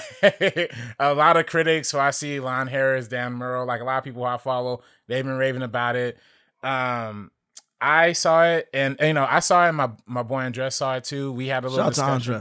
Andres, yeah. Oh, he's gonna be hosting a LA Comic Con panel October 8th, if I'm not mistaken. So I'm gonna double check that. I'll put the real date if that's not right. But if y'all in LA Comic Con that Saturday, go check it out. Come through at 4 o'clock. Yeah, because I'm gonna be there. I'm definitely be there. But Rebel Ridge, man. He didn't like it. You know what I mean? We talked about it and he was very much like, I didn't like it. That was propaganda. I just saw it just on myself and I enjoyed it. You know what I'm saying? I liked it. I didn't really think that deep about it. You know what I'm saying? Even though what I loved about it is that it did take like a social justice issue and then make an action movie around it. I thought that was cool. I didn't really think that deep about the end. You know what I'm saying? I think that the ending is really what gives a lot of people a lot of grievances. But that being said though, Overall, I thought the filmmaking was dope. I thought the action was interesting. And I thought Aaron Pierre as a star was good. I definitely see the arguments of it being propaganda, especially now, seeing how endearing people have found it to be. When I saw the trailer, I thought it was going to be this action-packed, some of the other. The way I was sold on the film was, this guy gets stopped by the cops. There's a biker that gets stopped by the cops, and it just turns into Rambo. I was like, oh, wow. So I'm just thinking like of just this angry killing cops. Yeah, I just thought it was this angry brother being targeted by the police, and he's going to take matters in his own hands. I was like, oh, wow, is Netflix going there? Right.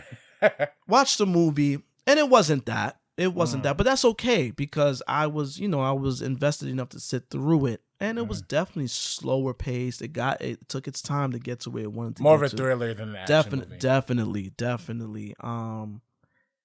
It started off rip with with the police interaction, and the way the film ended, it was. If propaganda is the word, then I just I have a problem with the way it ended because I just feel like they didn't want to piss off certain people. You know what I'm saying? And my thing is, if you're gonna start talking about you want to talk about social justice or themes and stuff like that, if you want to go there. Right. Don't go there then to just be like, nah, he's okay. You know what I'm saying? Like, it was very much like it's just the ending of the film. The ending, everything was going good. Don Johnson was great in it. Don Johnson of Miami Vice. He's great as the chief in it. Another racist role that he plays after Django. Yeah. I don't know who the sister was in it, but she was pissing me off. Oh, the cop, the black sister. Yeah, she was pissing me off. But the way it ended, man, it just ruins the whole film because it's like, why did we go down this road just for it to end the way it did? Yeah, I can feel that. I think for me, it's very interesting. Oh, and shout out to the white girl who was in it too, Anna Sophia Robb. She was in this. What else is she in? She was in that movie Bridge to Terabithia. I don't even know if you remember that movie back in like 2007. Yeah. For me, it hit because I was a kid when that movie came out, and I remember them marketing Bridge to Terabithia as like this fun kids movie. Oh, they're going on an adventure. You watch that movie, she dies in like the first 10 minutes. And it's all about this kid dealing with grief. And it's as a kids movie, it was like traumatic watch. I vividly remember watching that movie. But yeah, shout out to her. And yeah, you were saying what? Sorry, I got off track. You were saying what, like the propaganda side of it? Or? Yeah, it's just I'm not trying to give y'all. I would like for y'all to see the film. Well, yeah, let's get into the spoiler side of it because I feel like it's been the number one movie on Netflix for a cool minute now. So like, if you haven't seen Rebel Ridge, tune out now. Just, the cop that ran him off the road being the one that he's saving. He's saving. And it's just like, then you get the cop escort to the hospital to save the girl. Yeah. I'm just like, why are we going down this road? I'm not saying you got to be killing cops in the film, but I just want it to be resolved in a way that the brother man is on top, and you show that like first of all, I just think that all of that happening over $30,000 being taken from him is crazy. Like, I just like, damn, all of this $30,000 is a lot of money, but it was like, damn, all of this is just because they wrongfully took the money from him. Like, it just went down a path that it was like, all right, man, like you get down to the big action sequence, you big shootout against the cops, and it's just like, now they're saving him. I don't know. I just feel like films like this is like cowardly. You know what I'm saying? So you feel like they cheat. So that's where I feel like I might depart a little bit in that, because I feel like the film, you're right though, the ending is the problem, and it does kind of cop out. For me, when I first saw it, at least, like, I thought the ending was maybe more of a production thing than like an actual message thing. As in, I know from being on production, sometimes you just run out of money. You know what I'm saying? Like, sometimes you run out of money, or as a writer, sometimes you run out of ideas. Yeah. Or sometimes the script note is, hey, we don't have the money to film another big shootout sequence. But that's another problem in itself. Right. Yeah. Yeah. Aside from the theme, that's another problem in itself. Right. That is a problem. And I think that's why I was a little bit not as upset about it, because I just think, for me as a production point of view, I'm like, okay, maybe they did just run out of stuff, because it seemed like for the first 2 hours they're going in a direction that was making sense. You know what I mean? They're showing how bad all the police were. Like, they were unabashed in showing like how bad the justice system was. You know, the fact that his cousin, he's trying to stop his cousin from going to jail because he knows his cousin's gonna get stabbed up. And the second he goes to jail, you know, he literally gets stabbed up. You know what I mean? And it's like, you know, I definitely feel like they were painting a great picture of like, yeah, all, you know, most cops are bad. It is a corrupt system. It is doing that. The ending of it is counterproductive to that point. And the fact of like, it's not, you know, the police let them off. Like the police give them an escort and stuff. I personally interpreted the escort part of it as like, oh, they weren't giving the black dude an escort. Maybe they're giving their other police, you know, homie an escort because he was bleeding out. Again, maybe that's weak justification. I also, y'all was just shooting out with him and just like, yeah. What? Like, yeah.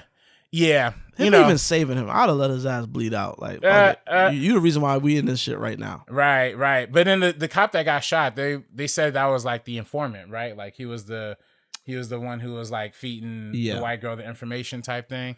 So I could kind of see why he saved him. Again, I don't know. You know what I mean? I thought it was just a cool action movie. I didn't think too deep about it. You know, when I first saw it, all the points you're making, all the points Andres is saying, I argued with Andres when I first, you know, we're having this discussion. But now I see what you're saying though, because the way that it appeals to all these white people, and we have these conversations, and if you go to like the new Rockstars comment section, all these other comment sections, they're like, "Oh, we loved it, watched it again." And this is not a watch again type film. I'm sorry, that's kind of crazy. I'm watching it again. Yeah, it's tough. I mean, for me, I love the film. I just keep it on just purely on the filmmaking. I love the filmmaking of it. I love, you know, there's like this one shot that like, you know, him and the white girl are having this conversation and it kind of keeps it on one shot. I love him riding a bike and then meeting up with his cousin on the bus. Like, I thought that was hard. No, the film is well made for sure. You know, the film is well made. Just the message of it is. Yeah, the message is a little wonky. And, you know, I found out this morning that John Boyega was attached to it.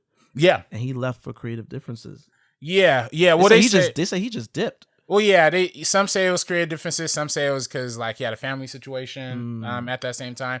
I don't know the story with that either. That is ironic. I heard like it was that. It was the family thing, creative differences, and that he wasn't accommodated, which I just feel like that's Hollywood trying to make him like the difficult black actor. Or he didn't have any he's a diva, so he just left, you know. So that one I'm not really paying much attention to. Right, yeah, I don't, yeah. Because that follows, they try with that. Right. And that follows some people, and that ruins careers, honestly. Yeah, I'm not even buying into that. What is interesting is I think I told the story on the pod before, but John Boyega actually replaced Jonathan Majors for this movie that came out in like 2022 or 2023 called Breaking. Oh, that's the one where he's like, he has the baldy. Yeah, he has the baldy. Yeah, and he's playing like this crazy dude holding up a bank. Ooh, Jonathan Majors was supposed to be in that? Jonathan Majors was supposed to be that part. Yeah. And then I think he literally got called away for like Ant-Man 3 or some Marvel thing. Oh, man. And then John Boyega stepped in like now, see, brother, if you had did that, you wouldn't have met the girl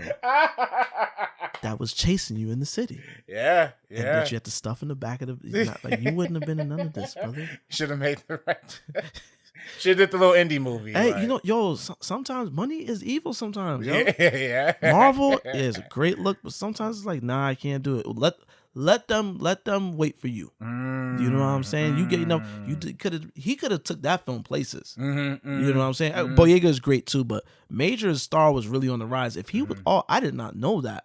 He could have took that film places. Yeah. You know? Yeah, that would have been, and it's kind of a part that's kind of like perfect for him because in that Breaking movie, he's like an ex-veteran who's like going through like a mental breakdown and like holding up his bank. That would have been crazy. You know, let Marvel wait a little bit. Be like, yo, to the point when you get to like, let's say you got an Oscar for that shit, Marvel would be like, yo, we need him. And then you could make the call. You let them know how much you want. You know what I mean? But hey, man, in an alternate universe, we got that. Alternate universe, we got John Boyega. I actually can't even imagine John Boyega in this film. Lois Key? Yeah. Yes and no. I think John Boyega, he does intensity well. You know what I'm saying? So I could see because he's a great actor. Yeah, Aaron Pierre was very stoic and just the whole film. He's just like, my cousin, I need this money. I got a Chinese spot. That's my money. I like that though, man. I thought that was hard. He was a little too star. I was like, damn, does this brother have any emotions? Like, what the hell? I love it, man. I love at the end when he's on the phone with Don Johnson. He's like, what if we just walk away?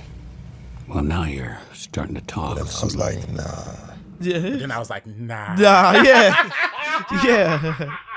Yeah, he had moments like that. I was like, "Oh, this is cool." Yeah, but I could see Boyega doing that. But then the action parts is Aaron Pierre is perfect. For that. yeah. He just built. The fool just cut. They had the riding the bikes. The way I just love that you could see him physically doing the stunts too. I don't know, man. I mean, I definitely hear like the deeper message of it. It's to me. I think I'm also a little conflicted too because I also want more movies that have like. A social justice theme underneath it. Like, I like the fact that it's teaching white people about civil asset forfeiture because that's something we've been discussing in the black community for a long time. Like, I know somebody in my family like who got pulled over, got mad, had cash on for no illegal reason at all, type thing, and then cops just take it. You know what I'm saying? Crazy. So it's just like I'm glad that awareness is getting up. I'm glad that it was wrapped into a well-made action movie. Yeah, I guess I think I'm a little bit more I think for me, it's like, because I got 2 hours of a really good movie, I could forgive the last 5 minutes. Again, for me, it's just like, we got here for no reason. Yeah. You know what I'm saying? Like, once you do that, it's like, all right, we got here for no reason. And then this is one of the rare moments when a film's ending could, for me, ruin the entire film. Yeah, make or break. You know what I'm saying? It's just like, oh, I did all of this just for it to crumble. Like, you know what I'm saying? And that kind of, I was like, man, forget that film, man. Yeah. But if you want to see it, definitely see it for yourself. It's not a bad film. I was saying, out of 5 stars, what's that one? You know that's another 2.5. 2.5. Dang. Listen, 2.5 is like, you almost good. You was right there. He was right there. But then that ending ruined it. Same with Beetlejuice. You was good until you started. The joke lasted a little bit too long. This is getting too slow. You did too much with these. You didn't do nothing with these characters. It's just like, I gotta take that half. I gotta take the half. I gotta take the half. Sorry, I give you 2.5. It's okay. It's all right. You know. But man, that's tough. I mean, in my opinion, both Beetlejuice and Rebel Ridge, that's probably like a 3.5 situation in my eyes. Like, it's good. It's just close to being great, but there's things that hold it back from being great. But that's again, like, maybe I'm a little too soft. I know. Shout out to my guy Cinema Gorilla, day one first cut watcher. He called me out on the propaganda. He said, RB3 saying all cops are bad. LMFAO. And I'm like, yeah, you always hold me accountable. You say, yeah, you gotta take it. So yeah, I mean, I get it. You know what I'm saying? Like, I'm, Oh, that's ACAB, right? All cops are bad. Yeah, all cops are bad. Yeah, and that was kind of my argument to undress too, because like also one of my friends' dad's a cop. You know what I'm saying? So, yeah, I got. So it's like not, I know we love saying all cops are bad. Like, not literally all cops are bad. I think this movie was trying to play like a little too soft on that. Yes. But I also like that there are like varying degrees of bad. Like there's the sheriff who was like trash, awful, the chief. Then there was the other dude who pulled him over, who was mad trash too. And then, all the other cops, I was just like shooting at him, just like complacent with it. There's even one cop who was like, who am I shooting at? Like, So then, and then there's like one or two decent ones. And I think like having those shades of complexity is more cinematically interesting than just depicting every single cop as bad and like him as, So I don't know. But then my thing again, you start the film like that, and then for it to be like, whoa, they're okay too. These guys are all right. It's like, no, come on, son, don't set up the table like that. And don't set up the table and be like, don't eat. You know what I'm saying? It's just like, huh? Like, why is you got these hog maws and all this shit in my face? But you mean I can't eat? You know what I'm saying? So it's just like. It ruined the film for me, man. It just was like, man, like he was right there. But I know a lot of people like it. Yeah. I seen people saying it was great. You know what I'm saying? And listen, man, good for y'all. I'm glad y'all enjoyed it. That for me, I'm good, man. Yeah. Nah, it definitely feels like the, guy, shout out Jeremy, whatever his name is, the director. He probably watched, an episode of like a YouTube video about the situation, like Silver After Fortune.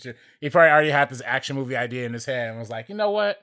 let me spice it up. Let me give it something a little extra, but maybe didn't think all the way through the themes, you know. Yeah. Versus, I think if this was the same movie but a black director did it, the ending would have been different. That's different. a fact. That's very different. Fact. Very, very, very different. And it would be hell to raise if a black filmmaker ended the film the way this film ended, because it'd be like, what? Like, you know. And I just feel like, you know, and again, I'm not prosecuting a bunch of all white folks, but it's like, you know, y'all want to discuss these issues, but then y'all want to take it easy. Y'all want to pull punches a little bit. Like, ooh, hold on. I'm trying to say this. Wait. Listen to me. Hear me out, bro. Hear me out. And it's just like, no, just go there. Like, hold motherfuckers accountable. Like, go there. Show how it affects brothers. Like, you know what I'm saying? Like, the first scene had me in my feelings immediately.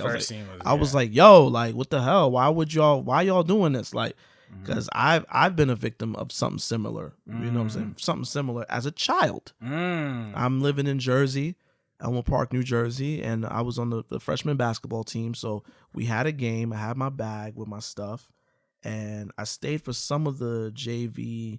And I want to say the varsity team was ass that year. So I think I probably stayed for like half of the varsity game. But I was starting to leave, and it's nighttime. You know, it's fall. It's starting to get dark, and I'm walking up this long street. Ackerman is a long street. It's houses, just long. And again, I'm just moved there from the Bronx. There's no lights really. It's just dark. My mom was also on something like, "You're bringing your ass home. Like, hurry up." So I was trying to get home, and I seen this cop car behind me as I'm walking. 14 years old, and I'm like, "Yeah, what's up?" And it's just like, "Where you going?" I'm going home. Are you going to Patterson? Patterson, New Jersey was right there. That's where, you know, the hood, a lot of black people. You going to Patterson? I'm like, nah, I'm going home. Where you live at in Patterson? Sir, I don't live in Patterson. I live on Elmwood Terrace. I'm going home. Yeah, I'm going home. All right. Rolls up the window. He takes off his lights and follow me the entire walk home. Just creeping slowly. On some Trayvon Martin shit. Right. You know, I was shook. I'm a child, 14 years old. You know what I'm saying? Should ask for an escort at that point. Yeah. Right. Just giving an escort to brothers, you know. Yeah, like, it was cold that night too. Like, yo, let me get in the car to drive. Sir, take me home. Yeah. But no, he did that, and that shit was scary. And I got all the way to my apartment. When he seen I walked into the apartment complex, then he turned on the light and drove off. And so when I see this scene, it's just like, yo, like so many brothers in situations like this guy got ran off the road. Right. You know what I'm saying? So it had me like, I was just kind of hyped up because I don't like shit like that. It's crazy. They ran him off the road. They took his money, and then when they reported it, they said, "Oh, he ran into their car and then tried to resist arrest." And then you saving one of the dudes. Yeah. I just man. I'm not with that. I'm not with that. Like that just listen, man. It tapped into some trauma, and I was sold. I was all in at that point. There's no redeeming people like that, and I just feel like they try to redeem each other and shit. Like, you know, almost on some, you know, give him some grace. Like, no, like, no, racist is racist. And let's talk about the true definition of racism. Racism is not just, I don't like black people, I don't like red people, blue people. No, racism is using your power to oppress said people for those reasons. That part. This is what police, not all, but some police do. This is what the police did in this film. Yeah. So why are we saving them? Why is it this heroic escort to the thing? I mean, yeah, Don Johnson gets, you know, sister redeems herself, sort of, kind of. Right. But yeah. I feel like, again, you know, I feel like they might have not. I thought maybe they weren't escorting him per se, like they're escorting like they cop, you know, they cop homie was. But he was just in the shootout with them. Yeah, true. That don't make no sense. Yeah. And then it's just, he got the white woman in his arm. Well, see, you know, maybe that's also why, like, I have a little bit of affinity to this movie, because I kind of like, you know, we always talk about like white savior movies. It's a black savior now. It's a black dude helping this little white lady. but then in return, he's also saving, or put your finger pressure on. He's saving the guy that's about to bleed, the guy that got him in the situation. I'm sorry, I just can't do it, man. And the movie is so slow. that like, and I don't mind slow films as long as we get into the shits, but it's such a slow film. So to see me revisiting this often, so people say, "Well, I watch it over and over again." No, just for me to get to that ending over and over again. No, thank you. I'm good. Aaron Pierre, though, you are a star, my brother, and you are gonna do big things. Yeah, I hope you do big things, and just make sure you keep your hands to yourself when you're around white women. That's all I can tell you, my brother. Keep your hands to yourself. You know what I'm saying? We cannot afford an I know you English, so that means you're probably a gentleman. You know what I'm saying? You got the nice eyes. You know what I'm saying? You're very inviting to these women. Just relax, my brother. Just look at Majors, man. Look at what he's going through. Just don't do that. It's a cautionary tale. Pull it back. Yeah, I definitely, yeah, he definitely, because yeah, I think he's such a good, I think almost in some ways he might be a little bit more versatile than Jonathan Majors. Like, just because Jonathan Majors was just so stuck into that, like, you know, I hate to say it, you know, everybody says it, but like that 1960s, like, old nigga kind of like, you know, with the hats. I'm like, nah, he don't even look like he like modern. At least with like Aaron Pierre, like he at least from me seeing both MLK and X and this movie, and also he was in Underground Railroad, directed by Barry Jenkins as well. So just he has a very they had that nice eyed brother playing a slave. Yeah, exactly. Yeah, interesting. Yeah. Slave with the nice eyes. I think he was one of the house. Yes, I was about to ask. Is he a product of sexual assault? Because the brother looks like, you know what I mean? You can't just throw him in the plantation.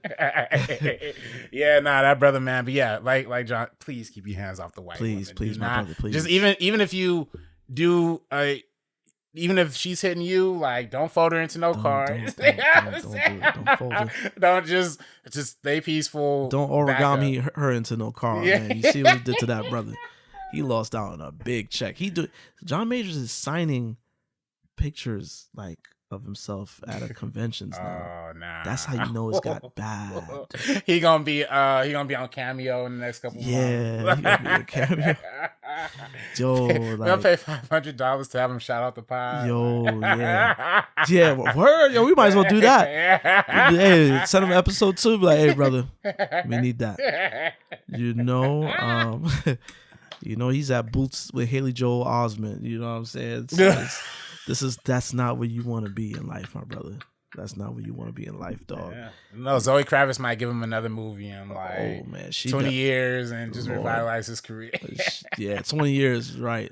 I really hope he gets it together, man. Let's see. But one more before we go. Did you see the front room already with Brandy? I didn't. Oh, you didn't? Oh, okay. Didn't get a chance. Ah, dang. Okay, but you know what the funny thing is? Nobody's talking about it. Yeah. Nobody is talking about it. Like, Twitter was gassing it so much, you know, Black Twitter. Brandy, they love Brandy on Black Twitter. Nobody's talking about that shit, dog. That shit came and went. I don't even see ads. I don't see nothing for it anymore. A24 definitely did a January dump, but in like September. It's like, yo, why did y'all even bother, man? Like, that's fascinating to me, man. I don't have nothing to say about the film. I can't even say I saw feedback. Did you see any feedback? I didn't. I didn't see nobody on the timeline talking about it. I saw Halle Berry tweeting like, "Hey, let's support Black women in horror" because she got her joint coming out. But everybody said thank you, Halle, but no thank you. Yeah, you'll watch your shit, but we're not watching Brandy. Yeah. Nah, I still want to watch. I'm probably gonna watch it tonight, maybe, or something. I don't know. You going to watch, or you got the illegal stream? I have to use my AMC A list. I've barely been using it the past couple months, so I'm like, let me just try and find something. It can't just be 1992 on my recently watched. Oh yeah, please wash your palate. Cleanse your palate, please. Please cleanse your palate, dog. But I do want to see that, and I want to see Never Let Go with Halle Berry too. Like, I do want. When does that come out? I think that comes out maybe, is it this weekend or next weekend? It might be pretty soon. Okay. That's another Lionsgate one, so I am worried that it's gonna no marketing behind it. But I am I do very much want to support Halle Berry, and that comes out. It already got reviews out, 74% on Rotten Tomatoes. This is coming out soon. Yeah. September 20th. Oh, 20th, yeah. It's this week. 20th. Yep. Yeah. Yeah, so as he'll say, man, you know, you might have to peep that one out. But yeah, I see the little boy from Deliverance is in it too. That's right. Yeah, he is. Yeah. He double booked in them horror parties. I will say, I did not say this in the last episode. He was actually really good. The little kid, he was actually really good. Yeah, for a kid actor for sure. Yeah, absolutely, because they be mailing it in, boy. Right. Yeah, I think the thing with the front room, I knew it was kind of questionable when they didn't do any press screenings for it. At least with this one, they have press screenings, so it's like they're trying to get the word out, and I hope, you know, I don't know. I want to see definitely more black women in horror, more black horror in general. Absolutely. You know, hopefully between Blink Twice, between this one and well, how about this, man? You check it out. Yeah, I'm gonna probably check it out. Maybe we rap about it real quick next episode. Honestly, the way it's looking, next episode it might be ready to be out on demand or something. Like that. You know, because I ain't hear no box office. Nothing. The front room came and freaking went. So maybe we got something to talk about next episode. Yeah, something to talk about. Yeah, for sure. But yeah, man.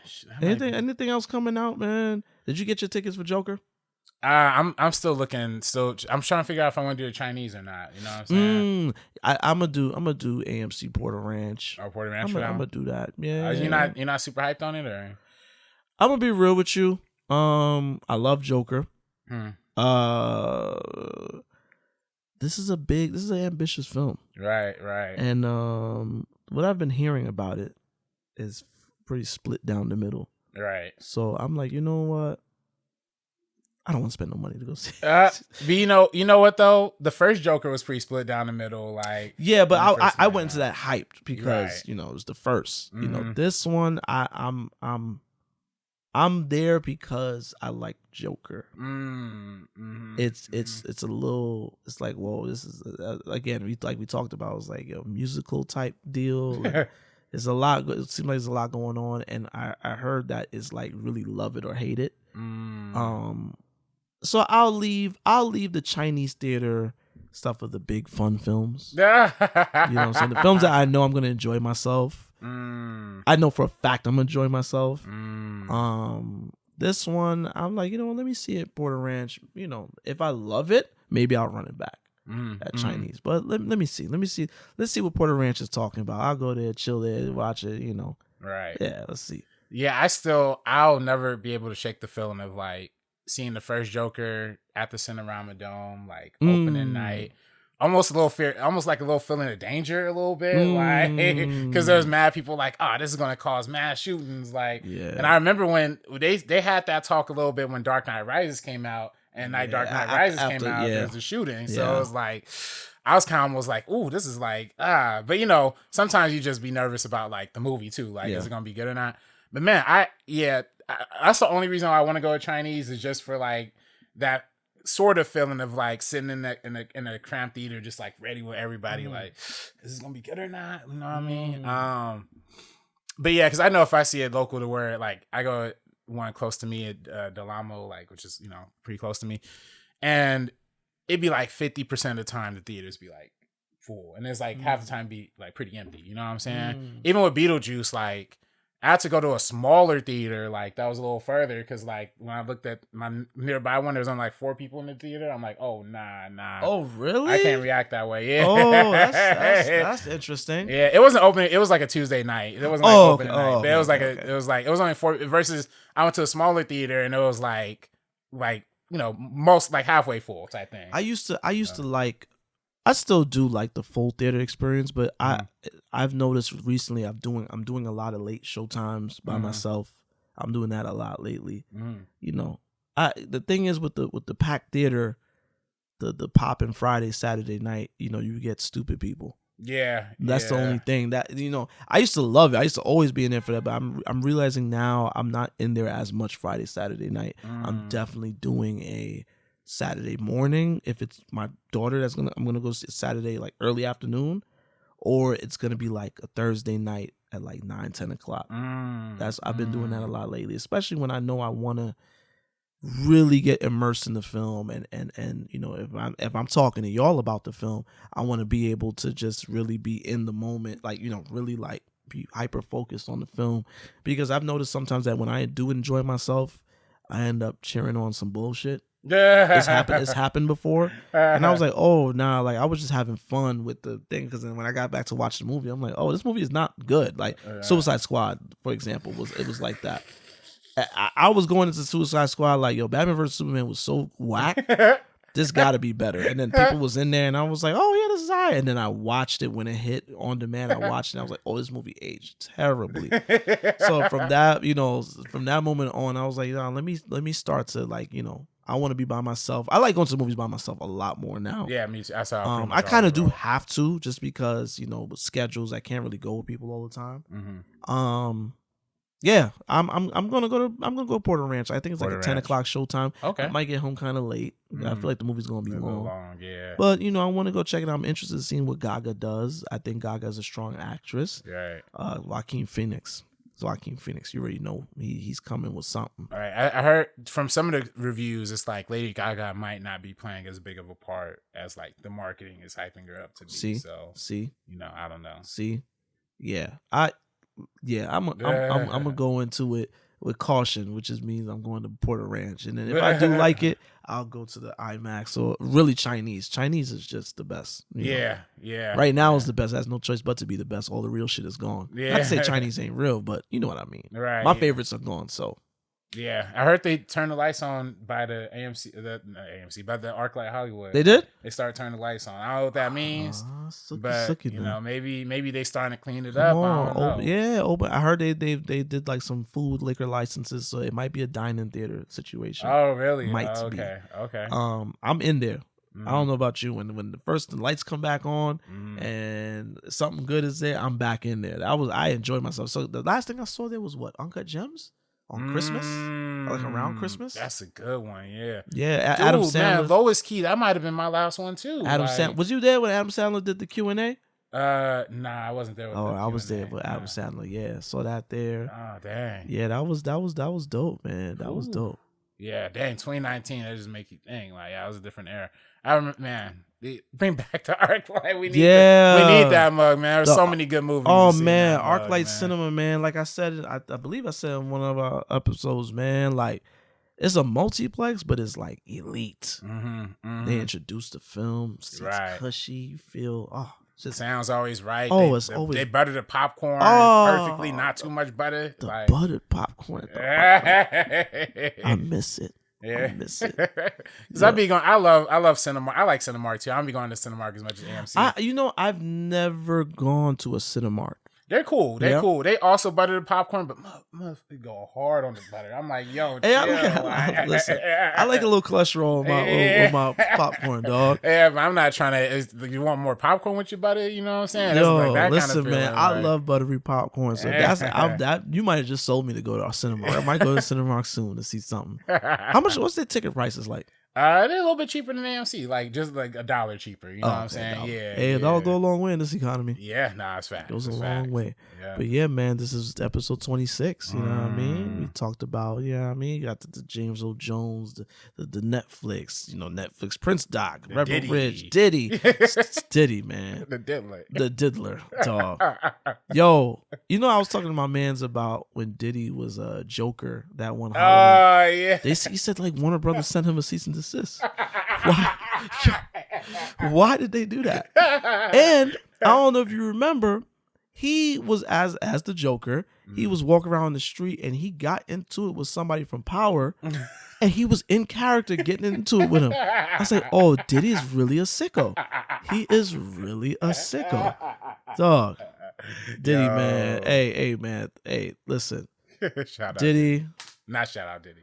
I guess keep your head up, my brother. Thoughts and prayers goes out to everybody that is now sitting with a lawyer discussing plea deals and their future. You are fucked, buddy. You are fucked. You better make the right decision, because he's facing up to life with racketeering alone. You do not want to be sitting in that cell. Shout out to everybody that's a victim of this stuff, man. And I just hope I hope your head is clear. I hope, I hope this is you getting your justice. You know what I'm saying? Stay away from the drugs, y'all. Pink cocaine is not cool, y'all.